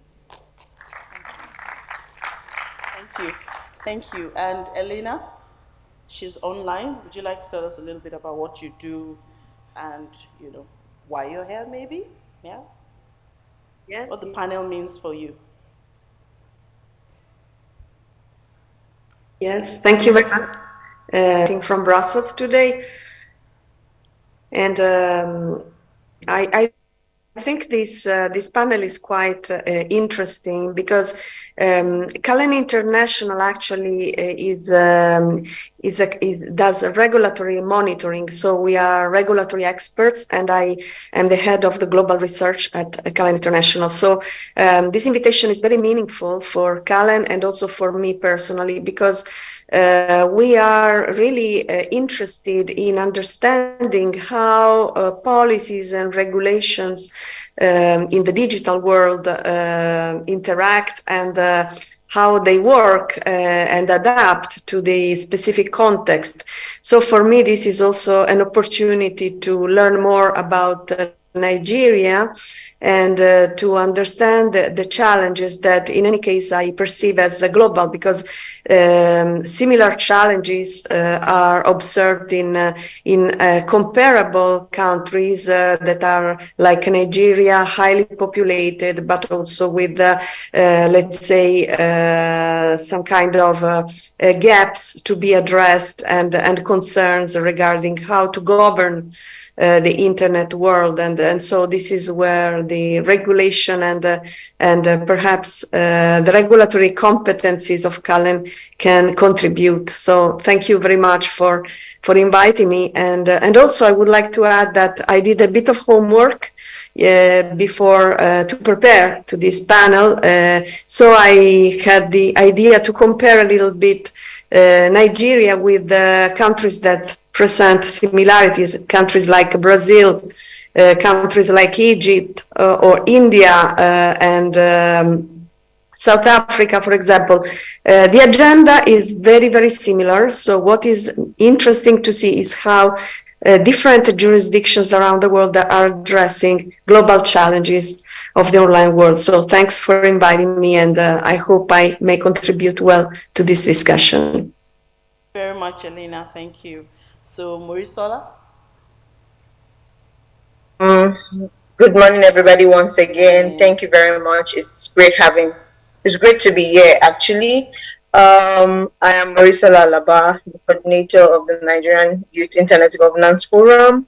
I also work. I'm a legal practitioner, by the way, and I also work as a program coordinator for Digital Grassroots. Digital Grassroots is an organization that actually takes youth on digital literacy courses at the grassroots level to educate them on the need for to educate them on basically internet governance and digital rights.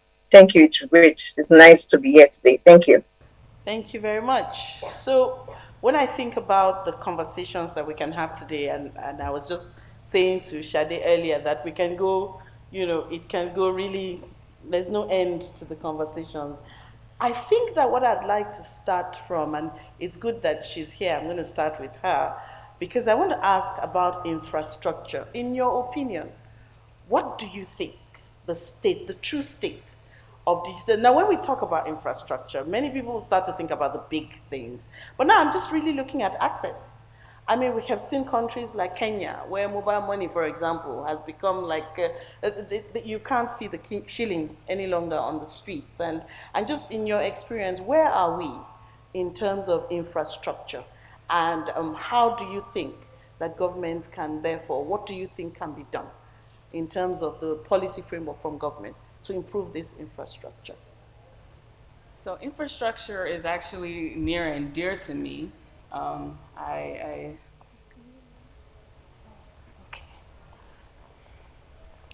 Infrastructure is very dear to me.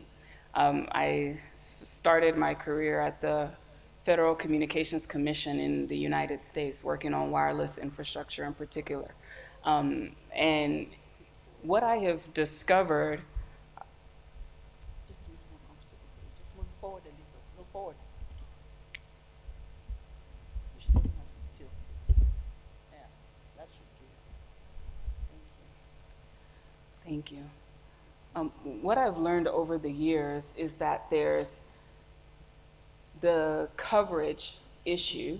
So having connectivity infrastructure in place that will bring the internet, bring broadband to communities, and then there's also the usage issue. So at Meta, we have spent quite a bit of resources to work on research that looks at this issue and connectivity gaps that exist across the world. So we have partnered with The Economist. You can look it up. We have what's called the Inclusive Internet Index, or 3II. And what this research looks at is both the physical infrastructure, so cables, both fiber optic and fiber cables, and towers and wireless solutions, subsea, all of that, and what is the proliferation of those infrastructure across Africa amongst other continents. And what we've discovered over the last 5 years is that though infrastructure or coverage access has increased by about 75% over the last 5 years, the actual usage has not kept up. And so that tells me that not only do we have to have investment in infrastructure deployment and the policies that enable that, but we also have to have investment in what is considered access, meaning device affordability looking at issues of digital literacy and gender gaps, those sorts of things. And I think we've been particularly heavy on resolving the physical infrastructure, which is still important and still necessary, but I think we have to spend a little more time at investigating when there is internet available, why aren't people getting online and using it to its full potential?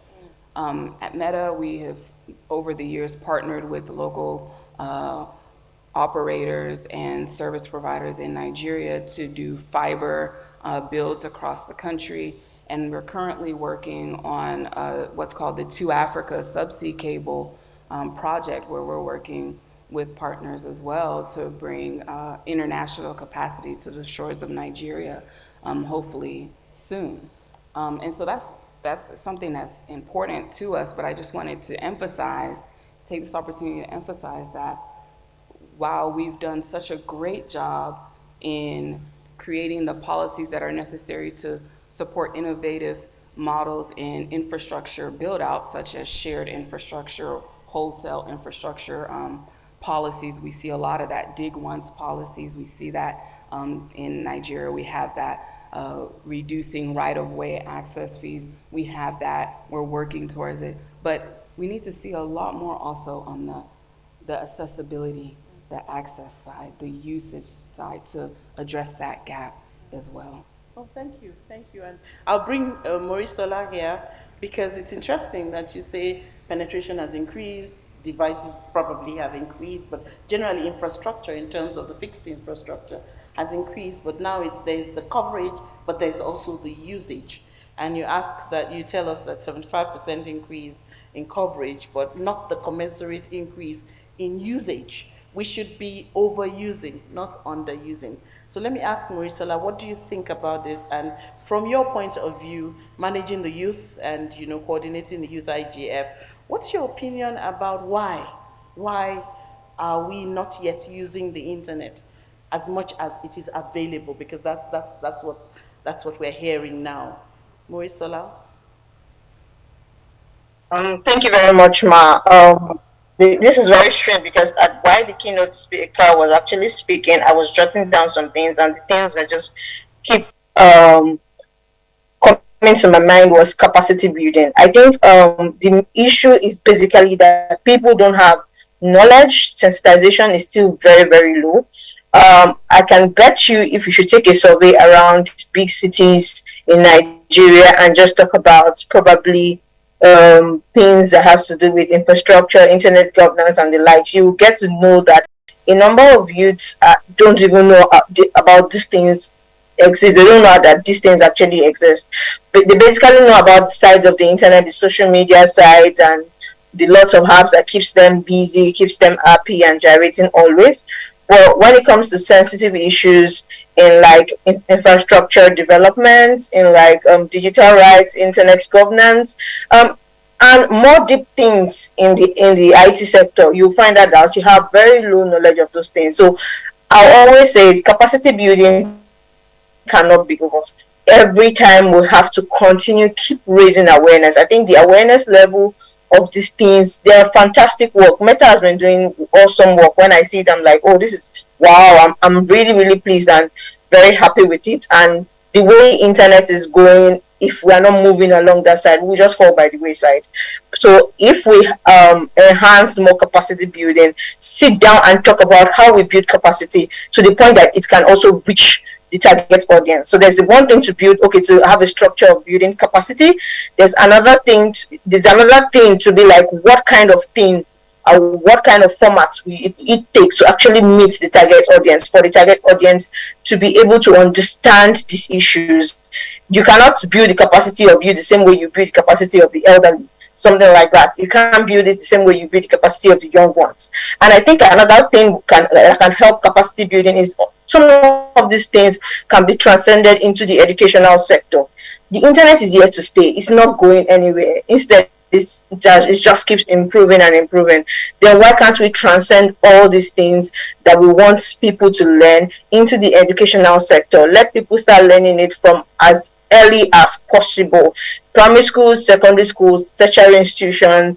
And I think it will help because they become very, very familiar. And this is not just people in the sciences, computer sciences, the ICT sector. Everybody can be able to learn this thing, and they will become very, very familiar with issues, terms, and other things like that. Thank you very much. Thank you so much, Marisola, and I hear you. It's about capacity building. Do the youth know what they can do, what can be achieved with the internet, with the devices, with the connectivity, with AI, with blockchain? You know, what are we talking about? And I remember the very first time I was sent for training, 2012, on the Internet of Things, which is now so, like, you know, it's basic. The first time, you know, I was sitting there with my colleagues and we're looking at, and they were saying, well, if you bought something online, the internet would have the capacity to predict, you know, your buying culture and the way that you spend money and all that. And it was just 10 years ago, and here we are today. If you even have a conversation about something, Instagram is gonna send you all the ads. It's gonna so the internet is here to stay, like she said. And we're still talking about capacity, and it's 2023. And now we have blockchain, now we have, you know, AI, now we have virtual reality. There is so much that can be achieved. So I'm gonna go to Elena now and ask her, and it's great, Elena, that you've done this research. I like that you mentioned Brazil. It's one of the countries that I'm particularly interested in, the stuff that they're doing. So I want to ask you, from what you have observed, and you may not have, you probably have benefit of some research, some actual research on Nigeria. Meta has the research already. From what you have seen happening in other countries, similar countries, where do you think the low-hanging fruits would be? How do we even start to build the capacity for 200 million people?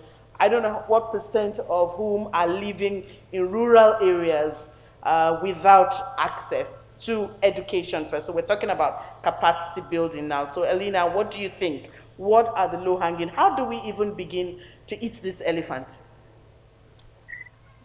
Well, first of all, I think that as regards, let's say, infrastructure, I looked at Nigeria from different perspective. Let's say, assuming that, for example, sufficiently competitive environment in the telecom sector somehow addresses certain challenges, like, for example, coverage and reaching customers, and to some extent even affordability can be addressed with some level of competition, let's say.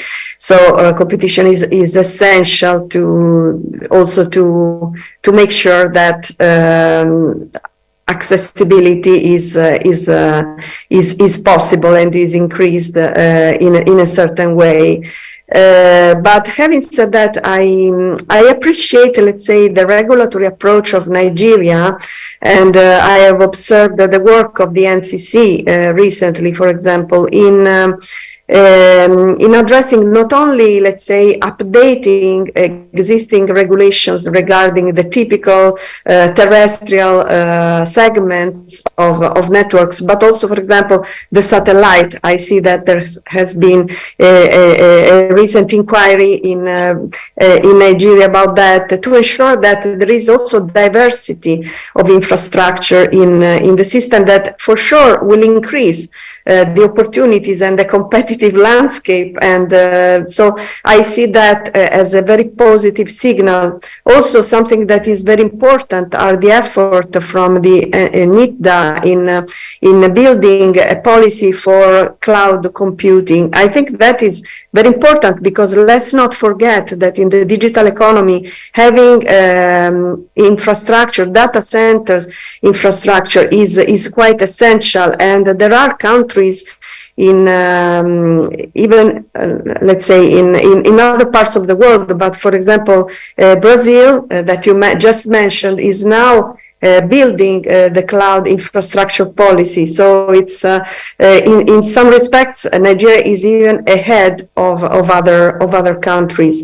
There are some also, let's say, some structural limitations and challenges. I was observing, for example, that in South Africa there is this problem, this energy problem that is somehow under scrutiny now at ICASA, because there is this load shedding that has an impact on the telecommunication infrastructure.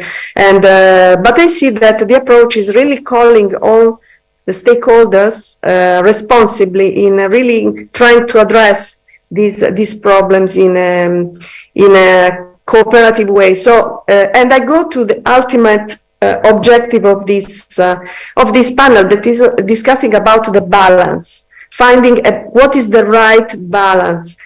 And I think that we really have to be careful in seeking this balance, considering that there are many ways to intervene, from, let's say, a highly regulated environment up to self-regulatory environments until co-regulation.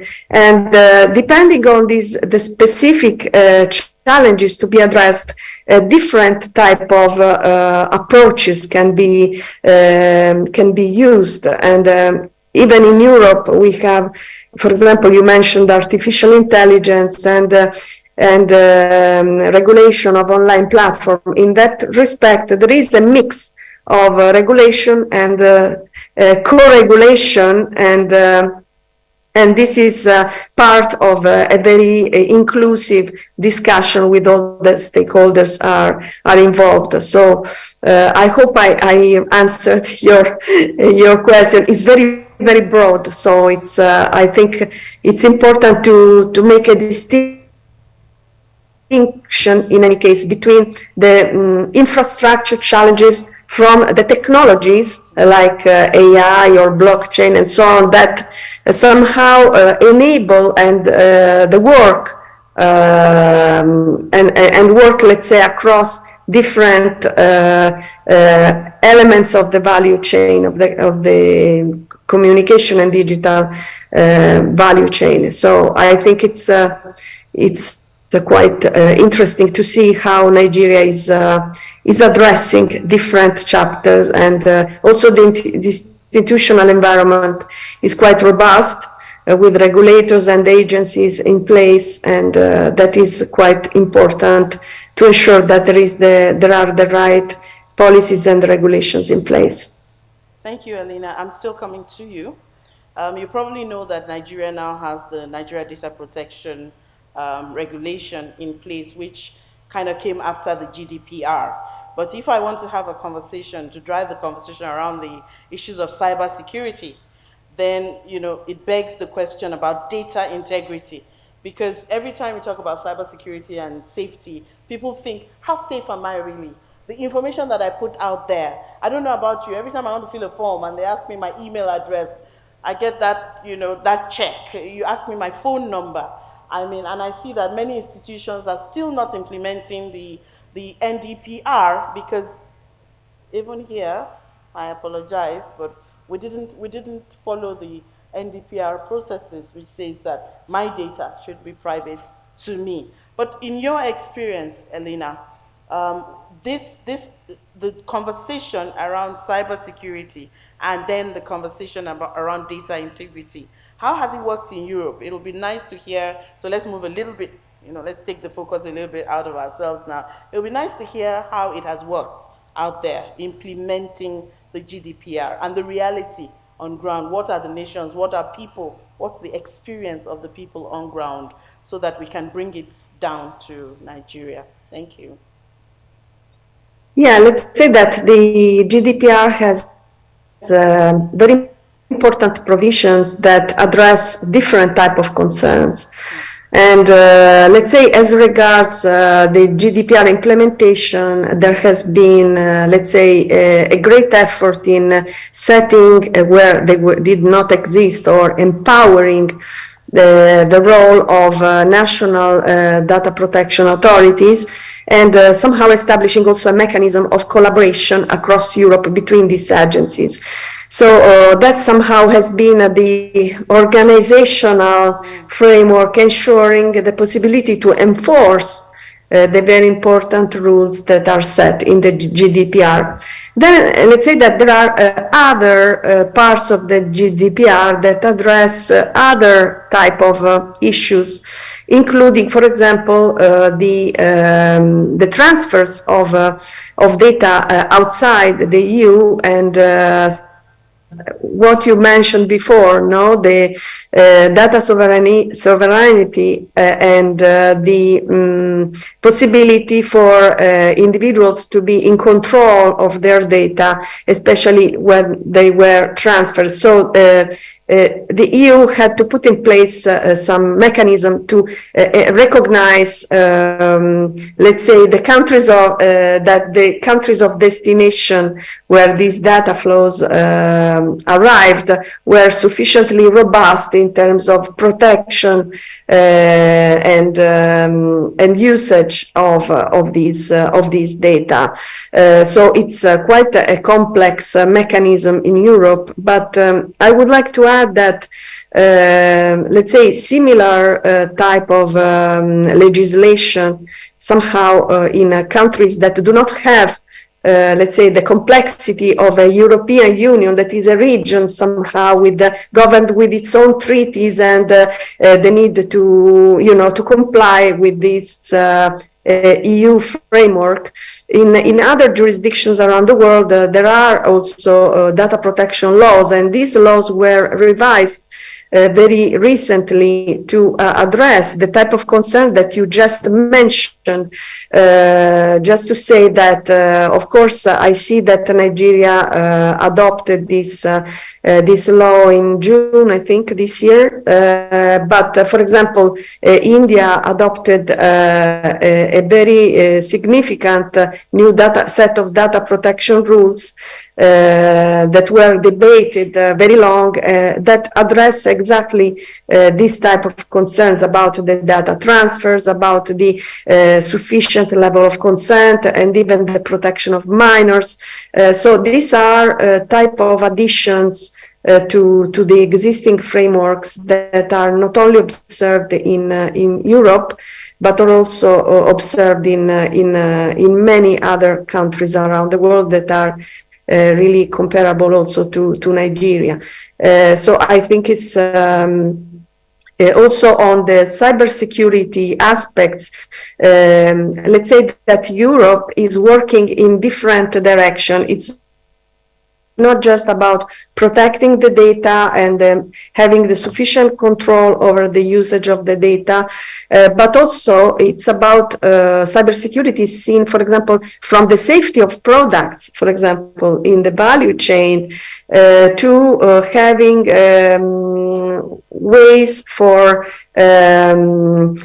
a government institution to check, let's say, the robustness of intermediate users, etc. So it's really a work that has taken a different direction, and of course also on AI there is specific legislation that has been presented, the AI Act, and we also have the Data Act. So it's the regulatory instruments used in Europe are really very broad and at the same time addressing different angles, but in a kind of consistent approach, global approach that is considered effective for the EU requirements.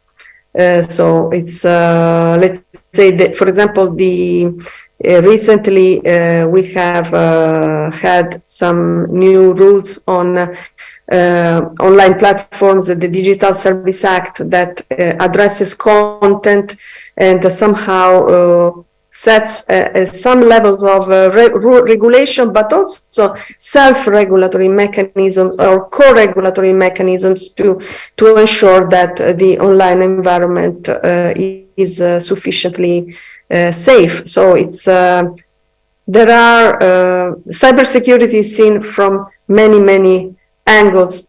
Also, there is another issue that is important, is about the countering of online scams, that is also a very important chapter of cybersecurity. And several countries around the world, from Australia to Singapore to others, have really worked on their respective legislative and non-legislative systems to ensure a better safety for all online users, minors and adults. So it's a lot of work that regulators are doing on cybersecurity. Elena, so I want to go to Marisola because she's also a lawyer, so this is right down her alley, aside from, so she's sitting as a legal practitioner and she's sitting as the coordinator of the Youth Internet Governance. And I want to ask about this balance. So this panel is about balance, and we're talking about all these issues and how to balance them. So data sharing and data protection and sovereignty of data. Morisola, what do you, and then listening now to concepts, I mean, I'm hearing some of the new laws that I had no idea about, and this has really driven me. I'm going to go and look at what has happened with the GDPR and all the other bylaws and the policies that have been set up. But thinking about Nigeria, Morisola, and the way that data is processed and the way that data is shared in our country, how do you think we can strike a balance? Because there's also, it's like there's always the propensity that you may go under attack. And when people do, and I'll give the example of WhatsApp groups, because I'm sure everybody here has had one scammer or the other go into a group and then start to scam people. So how does Nigeria start to strike a balance between the benefits of data sharing? I mean, imagine if your NIN card, you could vote with your NIN card and you just had, you know, everything streamlined. And so data sharing among government institutions and agencies, we're seeing some of it now, but how do we strike a balance and look at this in line with the growth that we require in the digital economy at the same time, considering security and safety of the data? So Marisola, it would be nice to hear your thoughts on this. Thank you very much. Thank you, everyone. So I think basically our data, although yes, Nigeria has the Nigerian Data Protection Regulation by NIFTA. Recently, we also passed the Data Protection Act. So it's really a great fit coming from where we had no data protection and every data was just all over the place. But in terms of the laws and regulation, we are getting there. But in terms of the practicality of it, we are still far from it because I think the NDPR says that you share data with the consent of the data owner. But most often than not, this is not shared. You just keep your data in one place, and when you know it, you are getting messages from somewhere else, and you're like, I didn't subscribe to this platform, I have not used this, how is my data here? And it makes me cringe, probably because I know the issues and I understand better. It makes me cringe when I see like things that I've not subscribed to, I have no business with, and I'm like, somebody has shared my data. But the thing is that the practicality of it, I think we just have to actually run with what has been laid down for us by NISDA in the data protection regulation and even the data protection act itself. We have to ensure that now we have to use it, we have to really work it. I think in terms of using, and I think even the regulatory agencies are also not holding bodies that are keeping people data, the data storers account right now. They're not holding them accountable, because if there is accountability, how is your data processed? And people are really working towards ensuring that people's data are safe.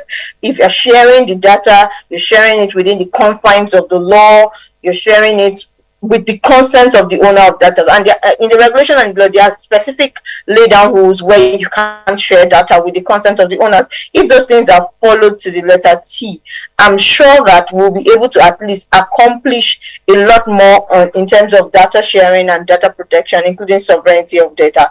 Another issue I see basically is the fact that now we have these laws aside the fact that we have these laws in place and it's not being used as we really want it to be used.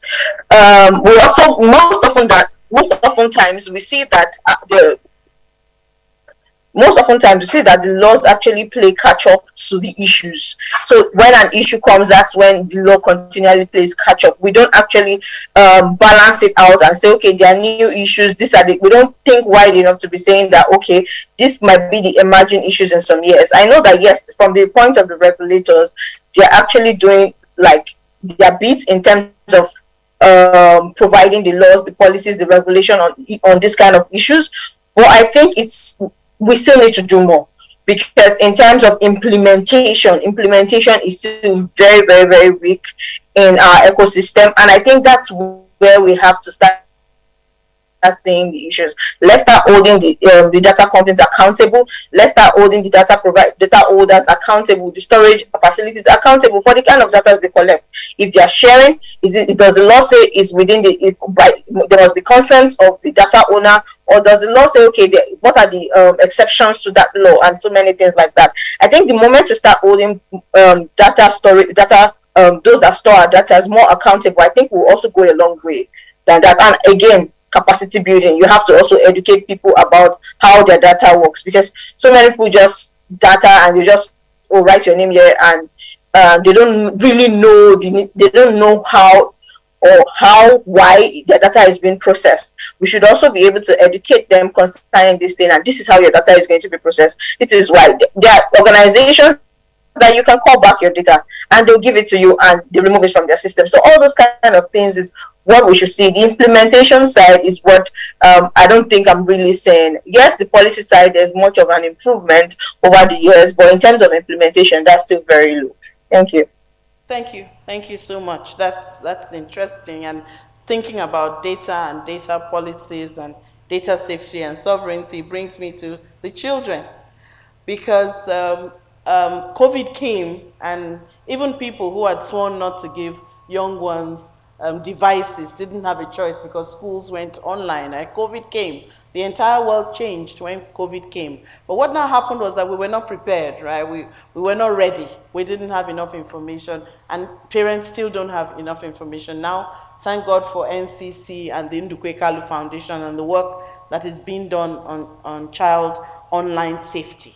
But just looking at the policies that have been put in place, are there policies that you would recommend that can be included in the data protection regulation? So when a minor is online and maybe doing homework or doing some research or something, are there additional policies, or is there something that Meta is doing to increase protection? I know that there's an age limit to be on your platforms and all that, but what are your other thoughts about this? Sure.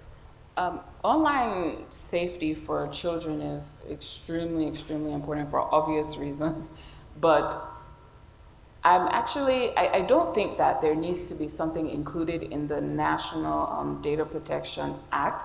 I mean, after it's been passed, so I don't think we need to amend it in any way. There are provisions that are specifically designed to capture this issue there, but there are other agencies that are working on online child safety policies, including the NCC. The NCC has done great work on this topic, and I've learned that they'll soon be releasing their policy on that. So we should stay tuned for that. But there's also organizations across the country that are extremely focused on this issue. Just a few months ago, I participated, Meta sponsored a program that Tech Societal did. They held in Lagos, and it was specifically focused on image-based abuse. And there were components of the discussion focused on children having to deal with things like sharing images, being groomed to share images online, and that sort of thing. And we already have organizations that are focused on those issues.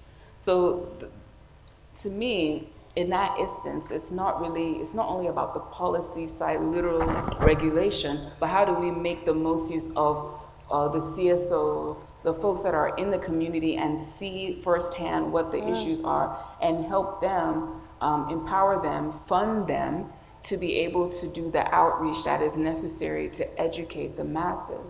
And so, that's just one organization. that we've partnered with over the years, but there's several across the country that are working on this issue in particular. I met a lady who's a fellow of the Nigeria School of Internet Governance yesterday. I lectured there, and there was a lady, her name is escaping me, but she has an organization that she's been running for 7 years that specifically focuses on this issue. And she was telling me that she just needs to get action and get more funding and to be able to have greater reach. And so a lot of times we're focused on what can the government do when we have homegrown solutions throughout our community that we need to empower. The other thing I would say about that is a lot of it is also around just general literacy about these issues. So you mentioned during COVID, people just kind of had to dash in, they had to dive in. Well, there are resources that are readily available online right now. We have a program called My Digital World, and we used to do it where you have to come to a session like this, get training, and go back home and try to give that information to other people. Now it completely exists online. So right now today you can go to mydigitalworld.fb.com and you'll get training modules on online safety, how do you fight cybersecurity, how do you avoid crime online, two-factor authentication, all these issues, minors' use of the internet, parents, how do you put certain safeguards on devices. There's so many modules, and there's presentations, slide decks that you can go through, videos, and people can use this for their personal education, but they can also use it in classroom settings, they can use it in community groups, churches, mosques, wherever your sphere of influence is that you want to be able to pass this information along, and it all exists for free. And there's a train the teacher or teach the teacher model, so that if there are teachers that want to be able to use this and share it, they can do so via that website and download everything for free. So the resources are there, they exist. It's just about getting the information out there for people to know that it exists, and then empowering the organizations that are already doing the work in the communities, because every locale is going to have something different that they're facing when it relates to this issue. The other thing I would say is use of technologies to detect harmful activity. So we talk about AI, for instance, and we're looking at how it could be used to create movies or avatars, or used to help you do your homework or create your new presentation. But AI is also able to detect harmful behavior online. As we speak today, Meta is using AI to detect child predator activity on our platforms. We have code that is designed specifically to detect trends, to detect when there's images being shared that may include nudity or things like that. And so those are also things that we should think about, is how do we use these innovative solutions that we have to address these types of issues. Thank you so much. So I'm going to break it a little bit, because we've been doing all the talking. And I think it would be nice to, and we're not going to questions yet. I just want to ask, there's a slight echo, isn't there? I just want to ask one or two people who are already involved either in child online safety or emerging technologies in Nigeria to just share in 2 minutes what you currently do. You know, we come to these fora, and most of the time, just like she said, there are people doing amazing work. I work in the field, I support a number of teenage organizations, and sometimes when I'm invited to a camp to come and speak, and I see 500 children, I keep thinking to myself, oh my God, they're here, you know, and these people can reach them. Why can't we reach them? So if you're here, two people who, yes sir, please. Okay, good, we have 2 people. Yeah, we have 1 woman, so we increase it to 3, yeah. I'm moderator. So can we have you, sir? Can we have a mic, please? Just share 2 minutes what you're doing right now, and you know how it keys into this conversation that we're having. Thank you so much. All right, thank you. My name is Manja Titus. I work with NAPTIP, and I'm the head of the cyber response team. And don't worry, I have .gov.ng. I had it since 2005. So, so my email address has been there since 2005. So I'm compliant with that. And for Meta, I think we've worked a lot with Meta in issues of child online protection, because I know for the past maybe a year now, I think Meta has sponsored 3 of our trainings of our team, especially those that we work under the team of the child online protection. And it might interest you to know that even yesterday, I think I have a team from the law enforcement outreach in Meta, I think called us to ask us about trends of especially Nigerians that are being used, especially young boys that are used for scam and taken to some other West African countries for. So we do a lot of trend analysis with other agencies, but it might interest you to know that it's a crisis, especially child online in Nigeria. There's a database that we have, which we access from the US government now, that we have over 260,000 cases of child online from Nigeria. So we can see the crisis. People don't know out there, but we've been working on that, and it's really, that's why education is key. I keep saying, even us as a law enforcement is there, but we need support even from civil society, even the industry, especially Nigerian tech industry. They need to actually support us, especially in terms of information and taking down of or even identifying these actors, especially because Meta is unfortunate, but the accounts, Facebook, we have a lot of compromised accounts on Facebook that are used for a lot of these issues. The new trend now is financial extortion, which is an emerging crime, which I don't know, there's been a lot of, Facebook or advert has been of 2 Nigerian youth who have been extradited to US by the EFCC. I know that case very well because it passed through even the database we used. So it's a case that we really need to work on, and especially with the tech industries in Nigeria. Thank you. Thank you very much, Sam. The leaders in the tech industry are here, they're listening, they're online. Thank you. Thank you, Nafti, for all your work. Hi, thank you very much. My name is Moses Joshua. I'm the programs manager for Cybersecurity Education Initiative, which is a youth-led, not-for-profit organization. So earlier this year, our mandate is actually to promote cybersecurity awareness as well as prevent cybercrime among the youth in Nigeria. So earlier this year, we had a project to implement in Ajegunle, Lagos, and Ikorodu, which is more like the tent of probably young people that are engaging in cybercrime in Nigeria. And to be honest, what we find out was shocking, because children from the age of, in their GS class, primary school, before they get into secondary school, most of them that are learned will be helping the main guys, the Yahoo guys, to be writing essays, writing whatever. So the project was actually to go there, tell them this is bad, but these guys know even more than we do in terms of, they're already in the system. So we try to tell them this is it with the collaboration of EFCC actually, to provide alternative pathways for them, saying, oh, you can use your skill to do this, you can use your skill to do that.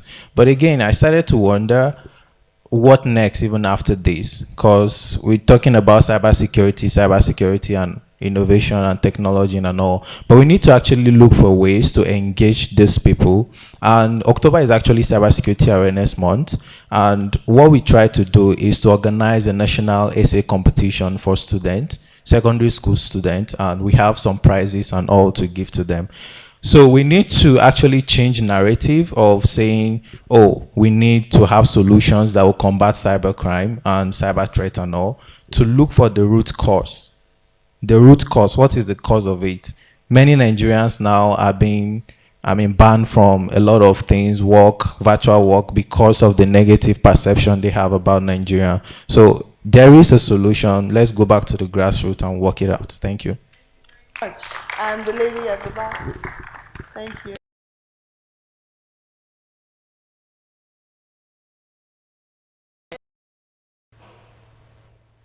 Thank you. Okay, good afternoon. Good afternoon. Okay, so my name is Engineer Daniel Okon from the University of Port Harcourt. Actually, I'm very glad to be part of this program because I've been reaching for a time where possibly young minds could collaborate with the government. I'm in charge, I'm the head of IT in the university. I'm also a cybersecurity specialist and the head of networking. And what we see most times is alarming. You know, we in networking, let me say we control the internet. So whatever traffic comes through, we know where it's going to and where it's coming from. So I've been trying to build and that's practically build capacity of youth and young guys to make them see the positive sides of the divide of the game instead of the other side. For instance, in Port Harcourt now, we have built what we call an innovation and research center. I won't really go deep into that because it's more security related. But what we are trying to do is to replicate what we see outside this country. For instance, outside this country, when the government sees some youth that are enterprising in ethical hacking, which is the field I also belong to, they get them together somewhere and throw challenges facing the nation at them, hoping that they will resolve such issues using their already existing knowledge. And that is one missing gap in our country of today because we have quite a lot of, I know quite a lot of them, they have all left the shores of the country. And by the prediction in about 2030, we may lose quite bright minds. And those that are left here, they're using these skills to do the other side of the game. So I'm canvassing that if possible, let this forum continue and maybe a round table practically now should be set aside where some of these things we have talked about, we can see how to involve the young minds in solving the country. Like what we are doing currently, we're trying to see how to use technology and a lot of these skills, cybersecurity, ethical hacking, and all of that to safeguard our nation. So things like that and some other things, others in Lagos have come up with this should try to bring it to the table and involve our young minds, bring them back to the country virtually or physically, put them together in a room, throw challenges at them, fund it, and we would see what can be developed. Thank you very much. Thank you very much. So I want to take two questions, one here and one, but it has to be straight to the question, nothing else. Hey, hello, well done. This is from Oyo Tech Hub. This is a technology hub, so we need to have a session at least 1 minute with you. Thank you very much. Can I go ahead, please? He started speaking. Let's just be polite. 1 minute. Thank you. Thank you very much. So, my name is Ibukun Atoro. We are representing Oyo Technology Hub. As you can see, we're talking from our hub here. Okay, so look at the crowd here. We are concerned about the internet penetration, which is very key to national development. So we are looking at a lesser subscription packages that can be given either by NCC or National Technology Digital Agency, which will penetrate the underserved communities here. Here are teachers of public secondary schools where you hardly see a signal of internet in some areas from either MTN or any of your telcos player. Now, what are government going to do? What are we planning to do to increase the penetration across communities here? 1, 2. In a case where telcos are still the dominant operators of internet provisions, can't there be a leverage whereby the data being sold to people in underserved community like ours are arranged under another separate tariff? This is what I am saying. You can't compare somebody living in Lagos Island or somebody working in Lagos or working in Abuja or Port Harcourt to somebody working at Isei or a remote area in Oyo town here and be buying the same data gig or data plan of the same value. Thank you very much. I don't Thank know you. how to plug that into what you are doing today. Please, we need a response to this. Thank you very much. Thank you very much. And great to have that we have NIDA in the room and we have NCC in the room, but none of them is represented on this panel. But they have, I noted that they were scribbling, so I'm sure that they will get back to the Oyo Tech Hub. I'm also on some of the panels. NIRA is represented on some of the panels working on implementing government policy. I can tell you for free that implementing, there are many factors that make implementing in Nigeria, really, you need to be very creative. So I'm just going to ask us all to be more creative as we implement. We're not just a large country, we're also multilingual country. We don't have one language that everybody speaks, not even English. There are many communities where there's nobody who can speak English the way you want to speak it online. But how are we getting into their own languages? How is the internet accessible to them? How are they using the internet? I was telling somebody, we need to start teaching in our local languages. Why are we teaching mathematics in, anyway, don't let me go that way. But I'm serious, yeah, because these are conversations that we need to have. So, Oyo Tech Hub, thank you for bringing this to the fore. But NCC is here, NIDA is here, and we're just asking, can there be a different tariff plan for Nigeria? You need to be creative, yeah, because many people can actually then afford. Okay, I'll leave it hanging. But yes, I mean, there are many creative ways, and the hubs are one creative way, and it's exciting to see that hub, and I know that many other people create hubs around here. So one last question, and then we are done, and I have to come back so the panelists can give their final word and we leave. I apologize. Oh yes, Mr. Olubile. How did you go all the way there, sir? You were sitting, you were sitting here. I'm busy making money. Thank you very much. Thank you. Okay. Mine is observation. And I really want to appeal to the organizers that they should please, maybe next year, let us have clusters of schools to attend NIGL.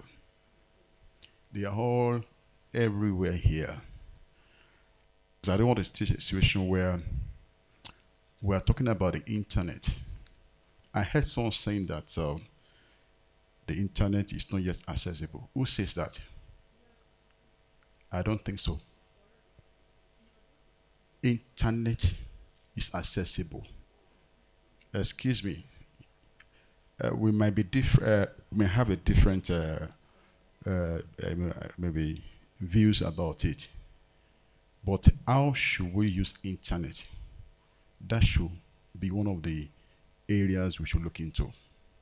So please, I just want us to expand the inclusion. Let's bring in schools. They are the one that we need. We are all grandfathers and grandmothers. Thank God that we have grandmother. We are the sons. So we have we need the grandsons and daughters to be here. Let them begin to get engaged and discuss the policy that will shape their life. Thank you. Thank you so much, sir. Thank you. And yes, I will take one question, just one, from the room. One question. Please go straight to the question. Thank you. Thank you very much. My name is Yageben. I'm from Beyond Development Initiative and one of the UN Youth Ambassador. So let me just, yes, I am. Please, everybody. So permit me to leverage just an observation, please, as the UN Youth Ambassador, one of the UN Youth Ambassadors in Nigeria. Yes, please. Well, if I allow permit all me. the observations, then the House, then... I will leverage on that to my question. Okay, so, you're going to ask a question. Yes. So this is supposed to be an inclusive digital for the future for Nigeria. So this affects more of, the data states young people are majority affected. And we are the major users of this, of the internet itself. So inclusion, we speak of inclusion. So I want to speak for people affected by the digital divide and also people affected, people living with people with disabilities. So if you can see all covered in the hall, we don't have any presence. So, and I'm not sure of the online participants, but please, in case of next year and planning, let's do well to bring people with disability, different clusters, to participate, to share. It's the same challenges, if not worse, more challenges than what they receive from their own clusters. Thank you. So, and also, yes, it also include on the participation of young people in decision making. So we are not just interested about coming for forums like this to just come discuss, bring us on board from conceptualization to learning, evaluation, down till the end. We are not just, it's not just about always coming to sit on round tables, share on what you've already agreed on. It is what affects us. Let us share.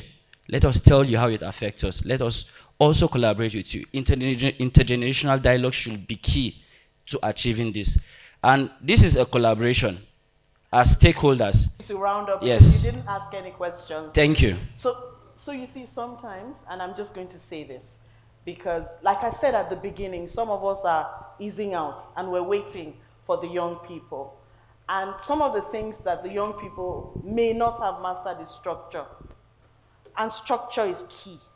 Because it doesn't matter what you want to say. If you can't put it inside a succinct pack that it can be used, then that's it. So one of the reasons why on the MAG, on the Multi-Stakeholder Advisory Group, we have the ambassador, which is Mrs. Alaba, sitting on the MAG, is so that there's a voice. And we have a representative from academia, we have representative from everywhere on the MAG. The idea is that everybody should engage at the Youth Internet Governance Forum, pardon me, engage in the Women Internet Governance Forum, engage in the Nigeria School of Internet Governance, and then it tapers up until we sit here. When we sit here on policy, then what we want as we sit here is questions that drive the information that is required. And then, of course, the rapporteurs, most of the rapporteurs will come from all these groups. The rapporteurs also have a responsibility to be able to pick out the issues that are pertinent. But in the planning for the Internet Governance Forum, have you thought about which stakeholder group you're going to belong to, which stakeholder group you're going to join? I like what you said about people living with disabilities. And if they have organizations, maybe that's something that the MAG can consider to bring them on board. But it continues to change and we continue to dialogue. At no point in time are we going to be done with dialogue. You know, some of us left the workplace and we're back. The dialogue continues, the growth continues, and it must taper down.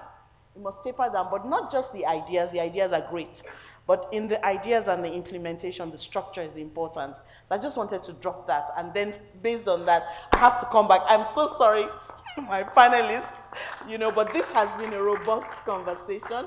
I'm just going to ask, based on this conversation, for the panelists to say one minute, just I'll start with Mrs. Dada here. Just 1 minute, you know, something to the youth. I think the youth have now, you know, they have now made their statement to close this. So I'd like for everybody to approach that from that angle of what he said. Yeah, absolutely. So I love the point that you made about being a part of decision making. So having a seat at that table is critical.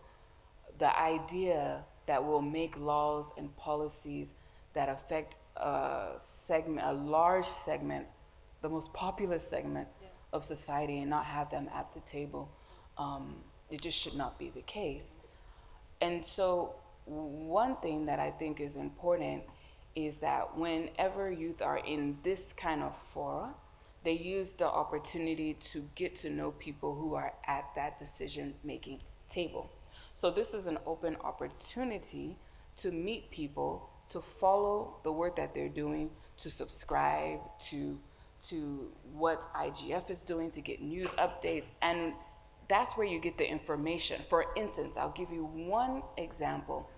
NITA put out a call for the development of their AI policy, whereby they requested for experts to participate. how many youth knew about this opportunity and raised their hand and said, I have a expertise, a technical expertise, an expertise around bringing my communities together, whatever it is, to raise their hand and to make a coordinated effort to have representation is part of that process. But part of it is knowledge of it. And so I implore you to engage with people who have that information so that you can be able to know when those processes are taking place. And that is one of the keys that I was hoping that we would get to when we talk about open innovation, when we talk about inclusiveness, to understand how to not only meet the different demographics where they are, but encourage them to seek out the people who are in those positions of power to be able to engage and influence. So follow me on LinkedIn and hopefully you'll be able to get more information that way. And I don't want to speak for everyone else who's on the panel, but I'm sure that the fact that we're here means that we do want to engage. Thank you so much. Alina, are you still there? Yes, I'm here. No, just as a final address, I think there are, let's say, the openness and the inclusive approach are very important. At the same time, I think it's also important that once all the open and transparent consultations and so on have been put in place, it's important that the decision making is made and there is accountability. There are somehow some mechanism in place in order to ensure that whatever system is put in place, be it let's say legislative or not, it should be enforced and implemented in the right way. And as regards the youth engagement, I think is what was shared from also the audience was very important. It was very interesting to, also a reminder, here in Europe, it's society has very few children. People are aging in this part of the world, and but at the same time, let's say that there are some issues about how minors are accessing content that needs to be addressed somehow. And there is a lot of concern about, having children accessing the wrong side of the internet and not the good side of the internet sufficiently. So that is where a certain balance should be sought on, also in terms of how to make sure that the youth can really benefit from the tool and not be exposed to harm. And so that is the only message I give. And I could even share recent research we developed about this instrument if there is an interest. I think it's very important to address this issue and to find the right balance. Thank you so much. Thank you, Alina. Morisola. Thank you very much. I hear from the perspective of the youth, and as somebody working across youth issues in internet governance, I think first and foremost, I agree with the speaker that said that we have to have a seat at decision-making table and not just to talk at chorus. But one thing is very key, and this is me looking at things from different angles. You won't have a seat at the table until you know what you're doing. You won't know what you're doing until you learn about the issues. This is where capacity building and awareness comes in. And this is where a taste of knowledge of the issues in internet governance has to play. For instance, a great place to start as a youth that is just either coming newly or having little or no knowledge about the internet governance issues and the like is the Nigerian School of Internet Governance. That's a great way to start. ISOC has some level of courses that gives you groundbreaking knowledge of what the internet is all about, how far we have come, where we are now and probably where we are going. And I think those courses should not be taken with levity, because as a person, how I started my journey was those courses that actually helped. Like, let's just know what's the internet all about. Let's know where it came from, how it came from, and everything. I think that creates some form of awareness for the issues. Then you'll be able to another thing is you'll be able to carve your niche. You can't just say, oh, you work in so many issues. No, you have to actually carve your niche in one aspect or few aspects of internet governance, digital rights, and the likes.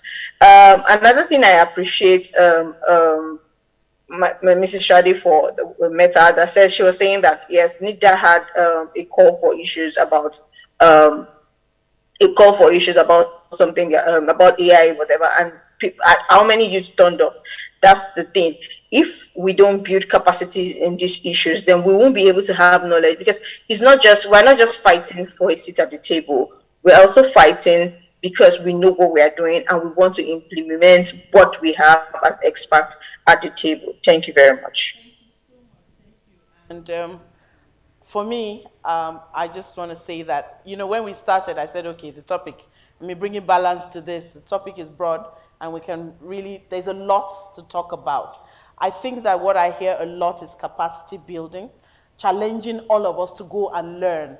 ICANN also has ICANN Learn. It's free, it's online, and there's a lot of information that you can gather from there. But just to let you know that the multi-stakeholder model is the answer, and participate. So now you're here, follow up on this. All the decisions that are going to be taken, the communiques, what's going to happen to the communique, take a part of it, chase up on it, own it, and let us participate. And by the time we come next year, hopefully, even the discussions will show that we have implemented some of the conversations that we have had here, and that we have actually moved the conversation about the governance of the internet forward in one way or the other. I want to thank my panelists. Thank you, Elena and Morisola. Thank you, everyone, for your patience, and God bless you. Have an exciting day. Thank you. Yeah, that's it. Awesome, fantastic session. And thank you for applauding. But I do want to ask you to congratulate them on a wonderful presentation. The moderator, Yetayo, and Shade, and Morishola, and Elena. And of course, the guest speaker, the keynote speaker who was online, and we'll convey our gratitude to him when we write back to him. So this brings to a close this plenary. We will now go into breakout sessions. For those of you who are online, we're going to move you into rooms, breakout rooms, and we who are in person here, we will move to our rooms. This hall is going to host session 1. Akimbo, are you the facilitator for session 1? I just want to know so if you come forward so they can see you and know where your venue is. Akimbo will be the facilitator for the session 1, and then the next one is by Ben Ewa. The third session is Lawrence Olawale Roberts, and the fourth session will be by Kunle, the president of ISOC. So that's what we have. The hostesses will have some notice. Session 1, follow me, for instance. One session we'll hold here. The rest of the sessions will be accessed through the foyer if you step out. Lunch will be at the very end. So we'll go now straight to our breakout rooms, and the sessions will be for an hour or thereabouts. So it will be right after the sessions that will move for lunch after short closing ceremony. So thank you again. Good afternoon, and enjoy the rest of the program. Bye-bye.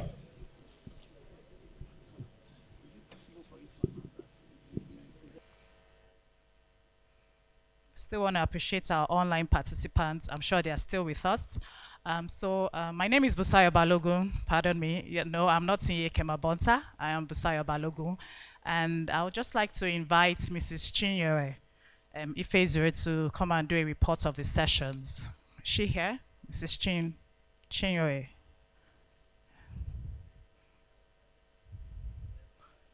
Please, let's give her a round of applause as she approaches the stage. Thank you.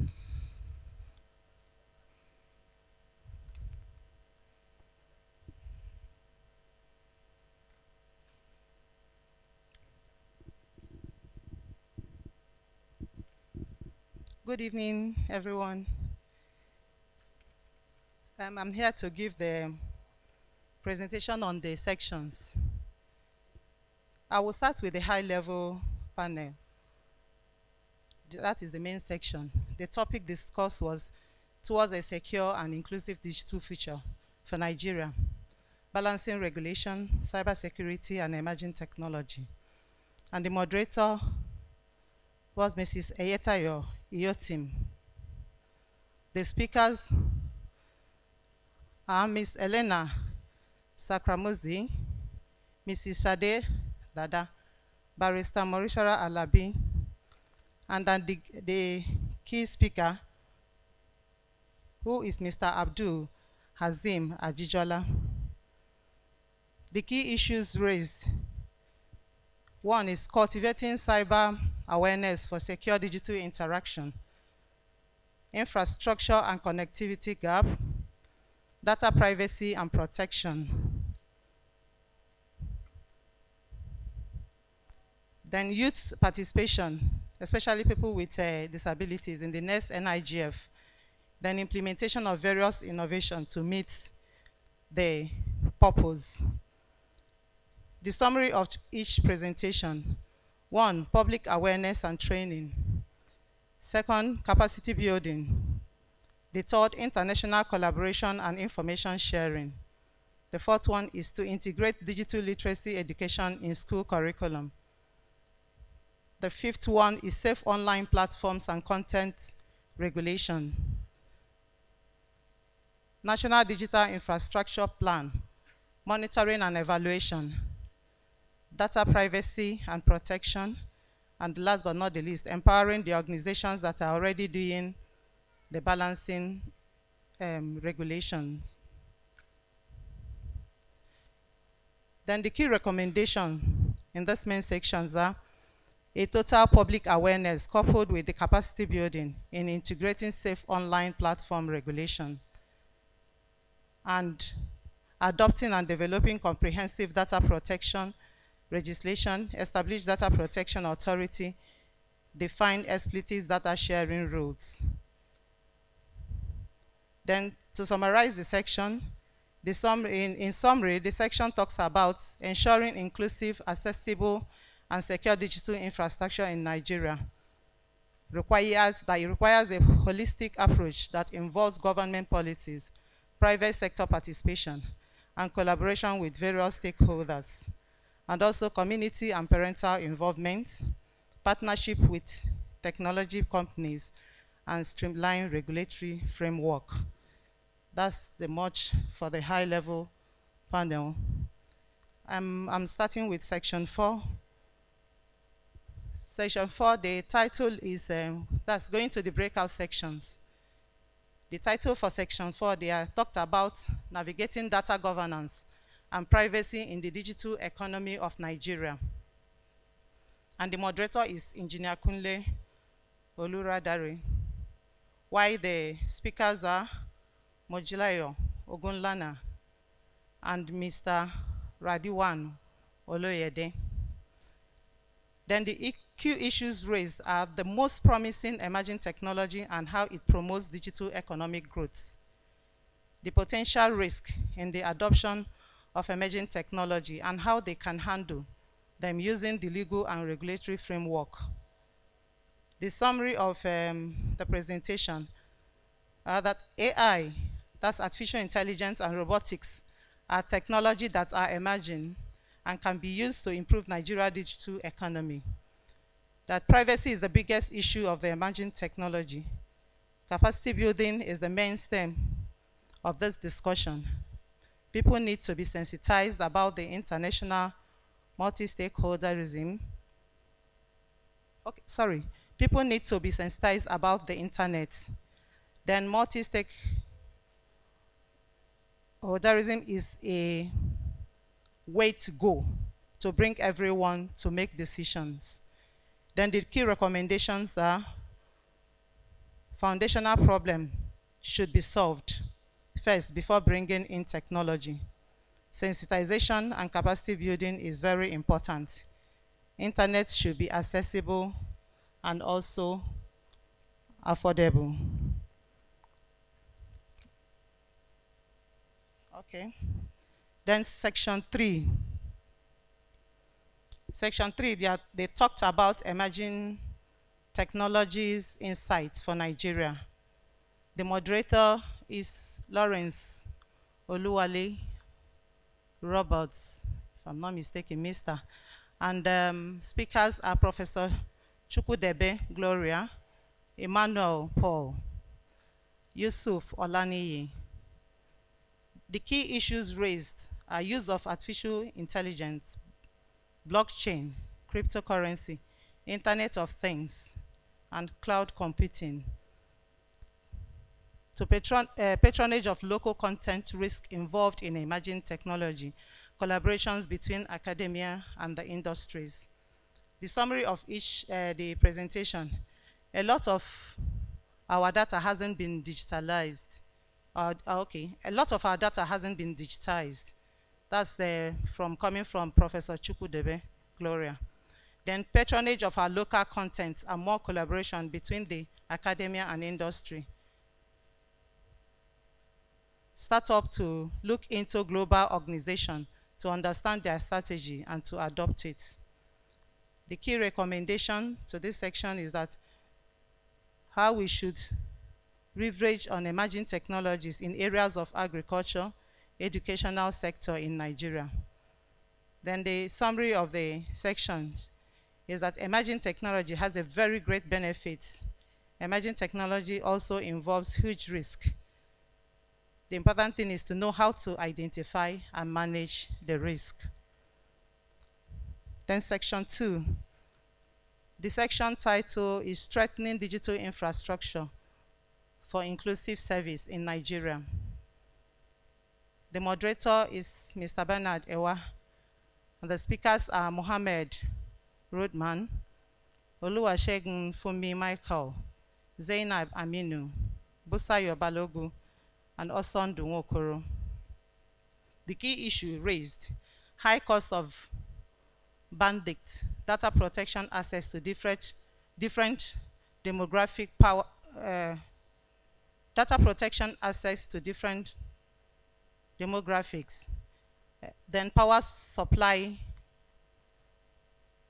vandalism and cybersecurity. Then the summary of each presentation is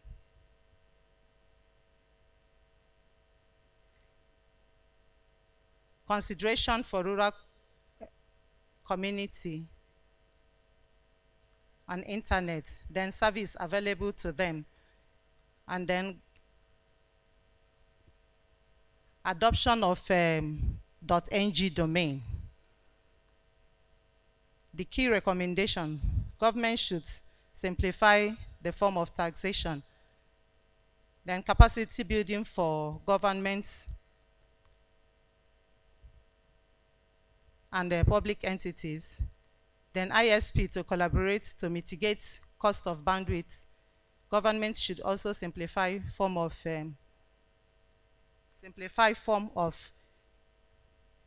insecurity. Then the summary is that government policy to be developed, then the cybersecurity development and public-private partnership. Then section 1.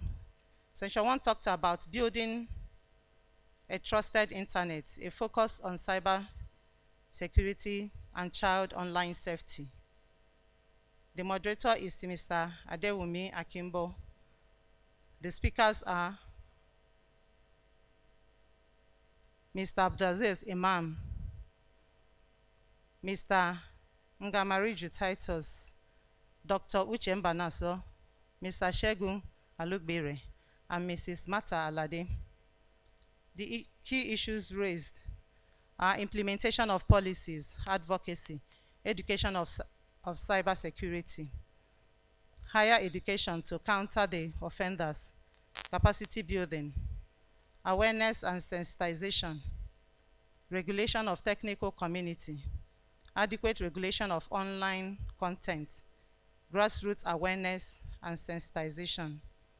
the summary of each presentation. One is the low report of incidents, a lot of policies, but no implementation. There will be need for implementation of policies, more capacity buildings, and regulatory interventions for enforcement of policies. Then grassroots sensitization, awareness, carrying community leaders and teachers along. Train the trainers, get all stakeholders involved, then sponsor research, empower ourselves to empower others. To handle trust in the digital space with caution. Cyber security on being holistic, build capacity, and then more education. The key recommendations of the section are to involve security agencies, build more capacity, enhance education of cyber security, implement our policies, enhance awareness, and grassroots sensitizations.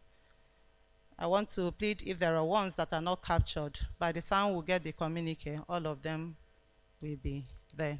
Thank you.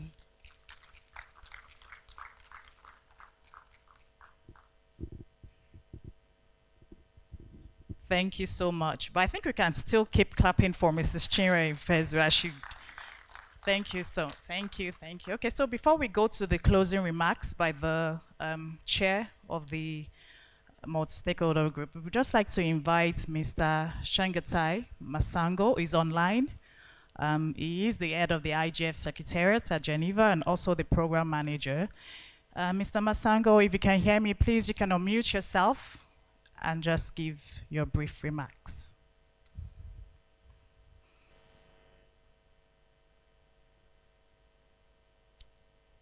Can you hear me? Yes, we can. Okay, great. Right, thank you. Well, let me start from the beginning of the speech. Excellencies, distinguished delegates, ladies and gentlemen, it's a pleasure to join you for the closing of the 2023 National IGF of Nigeria. And thank you very much for inviting the IGF Secretariat to be part of today's valuable discussions. We also enjoyed yesterday's exchanges with the Youth Nigeria IGF and your capacity development initiative for women and girls. Congratulations to the Nigeria IGF Multi-Stakeholder Steering Group and its Secretariat for preparing this meeting. The world around us is undergoing a profound and transformation driven by the rapid evolution of digital technologies. Just a few years ago, concepts like artificial intelligence, blockchain, and the Internet of Things were on the fringes of our imagination.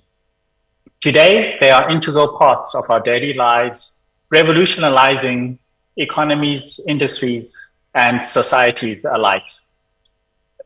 This exponential growth presents us with both incredible opportunities and formidable challenges, just as your panel on balancing regulation, cybersecurity, and emerging technologies underlined. In this dynamic landscape, it is crucial that we embrace a multi-stakeholder governance model, where governments, business, civil society, and technical communities work together as equals to shape the future. By fostering collaboration and inclusivity, we can harness the potential of these technologies for the benefit of all, ensuring that no one is left behind in this digital revolution. It is not just a matter of adopting, it's about collectively steering the course towards a brighter and more equitable future. Thanks to the organized multi-stakeholder communities like the Nigeria IGF, we can count on a bright future. Over 160 national and regional IGFs, just like you, work hard to ensure the internet and associated tools and services are accessible, affordable, safe, secure, and resilient. These IGF processes serve as the bedrock for fostering a deep understanding of the Internet's intricate impact at local levels. Recognizing that the opportunities and challenges presented by the digital landscape are not one-size-fits-all, as they vary greatly from one region to another and from nation to nation. By empowering the NRIs and related local mechanisms, we enable communities to grasp the nuances of their unique circumstance. And this is crucial for us to do as we approach the important juncture of the WSIS Plus 20 and the IGF Plus 20 review in 2025. Unlike in the early 2000s, when the WSIS process started gaining momentum, in 2 years' time, we will have much to showcase and report on. A stable global internet governance ecosystem present in over 160 countries and regions, thanks to the people's efforts. The outcomes of your work today and from this meeting hold immense significance, not just for your respective communities, but also globally, as they will make sustainable contributions to the upcoming 18th annual IGF meeting hosted by the government of Japan in Kyoto from 8th to the 12th of October, within a framework of the forum's overarching theme, the Internet we want, empowering all people. Thousands of stakeholders from around the world will gather in Kyoto.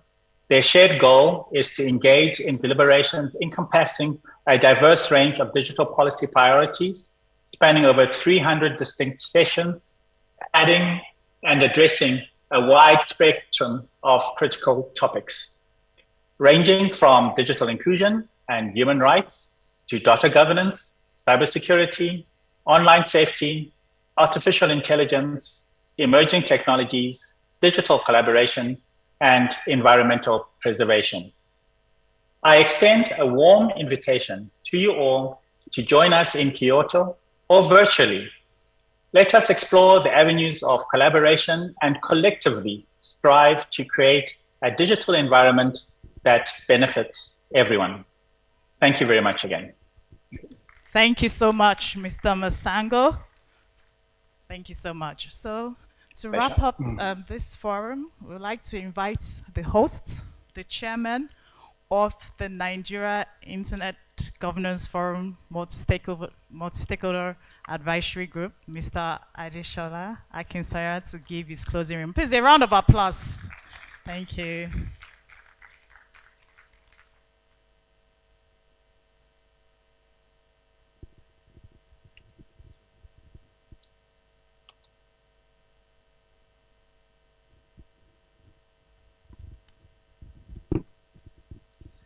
Can we all clap for ourselves? I think we can do better than that. Please, let's clap for ourselves. At least I can see some good numbers, and some have equally taken apologies to actually leave. And it's been an awesome time. It's a great experience doing this for the first time. And I want to equally appreciate everyone from the panelists that have equally sacrificed their time to be here, the moderators, everyone. I just want to equally appreciate you. Just let's jam our hands together once more time. This is just to equally close this session. So for me personally, it has been an awesome time. I've seen so many sacrifices of the community, the stakeholders advisory group. I've seen so many commitment from them, both personally and officially, and it can only get better than this as we equally forge ahead to equally make the internet safe for us all, in Nigeria. So I want to thank all the members, multi-stakeholders advisory group, the MAG members equally here, um, the NCC, the ministry, NIDA, NIRA, and other groups too. Let's clap for them. They have done awesomely well. This program cannot equally take place without them, and also the supporting groups. We've had people from the communities, the business sector, the education, and the private sectors too. We actually brought all these people in, and we can see there have been so much things that have been done. We're not leaving the youth out. Say it's about you. We have seen a face of a generation actually facing out, and it's actually your own time to come and take the stage and equally take it higher. So we're equally expecting to see more from the youth to equally come and take their role. And please, let's jam our hands for the secretariats. We can do better than that. The secretariats, I want to thank them specially. They've done well. They've been here. The NIGF and also NIRA. Please, we actually had to bring the whole team from Lagos. Let's clap our hand for them. The Secretariat, NIGF, and the NIRA. So we've taken all these feedbacks, just like one of the panelists said here, it should not just be about policy. We should equally see how to move forward, and we should be having more of action and equally take this further. There should be more of engagement. Once we see more of engagement, we will see things change. If we're not seeing any form of engagement, everything will just lie fallow. So we would like to see more of engagement. So when we're seeing more of this engagement, we will actually see the change that we ourselves equally need. So I want to thank Manira. Thank you very much for staying. Madam Shadi Dada, thank you very much. Thank you. I appreciate you for your sacrifices and equally waiting up to this time. And I see my beautiful people from NCC. Thank you very much. You can wave your hands. Thank you very much, Mas. Thank you. We appreciate you. Who else? The technical team, please. We appreciate you too. The audio people, thank you very much. It has been good. And to all of us, let's appreciate ourselves. The student, these people from the graduates from the School of Internet Governance Forum, please clap for yourself too. I can see some of them. I was with them from Monday to yesterday, and actually it was an engaging time with them. So lastly, we can only take this conversation forward as we see so many things come up on the internet, and as we want a safer internet for all, we also need to do our own part there. We should not just see things and just keep quiet. We should equally speak out, engage, and see the change, the desired change that we equally need. So on this note, I want to thank everybody for giving me this opportunity. It's it's a new role, so I want to thank everybody for their cooperation. The MAG members, they've cooperated with me. Thank you for this opportunity. So see you guys next year by the grace of God. And you can see we have all been invited to Kyoto.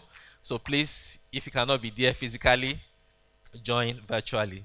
So, and so we see everybody online. Thank you very much. Thank you all. Oh, the Global IGF. Yes, thank you very much. We appreciate you, those online. Yes, the African IGF. See, the from that one is also on.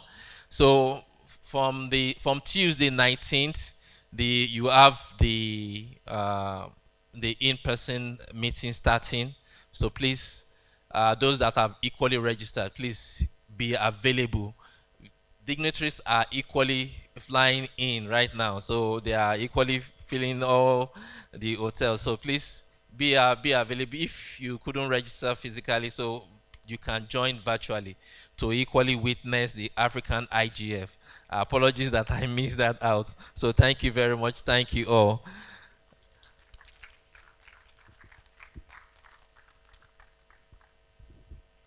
So thank you, the chair, thank you, the host, thank you so much. So I would just ask everyone to please be on their feet as we take the second stanza of the national prayer and national anthem.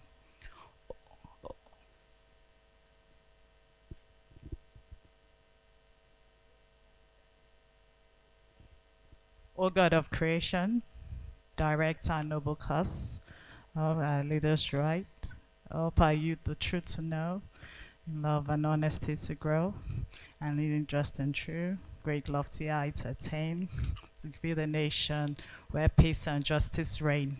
Amen. Thank you so much. I just want to inform everyone, lunch is served. So as you're going out, the lunch is at the back. Please be our guests, pick up your lunch and go. And once again, thank you. Thank you for being here and have a good afternoon.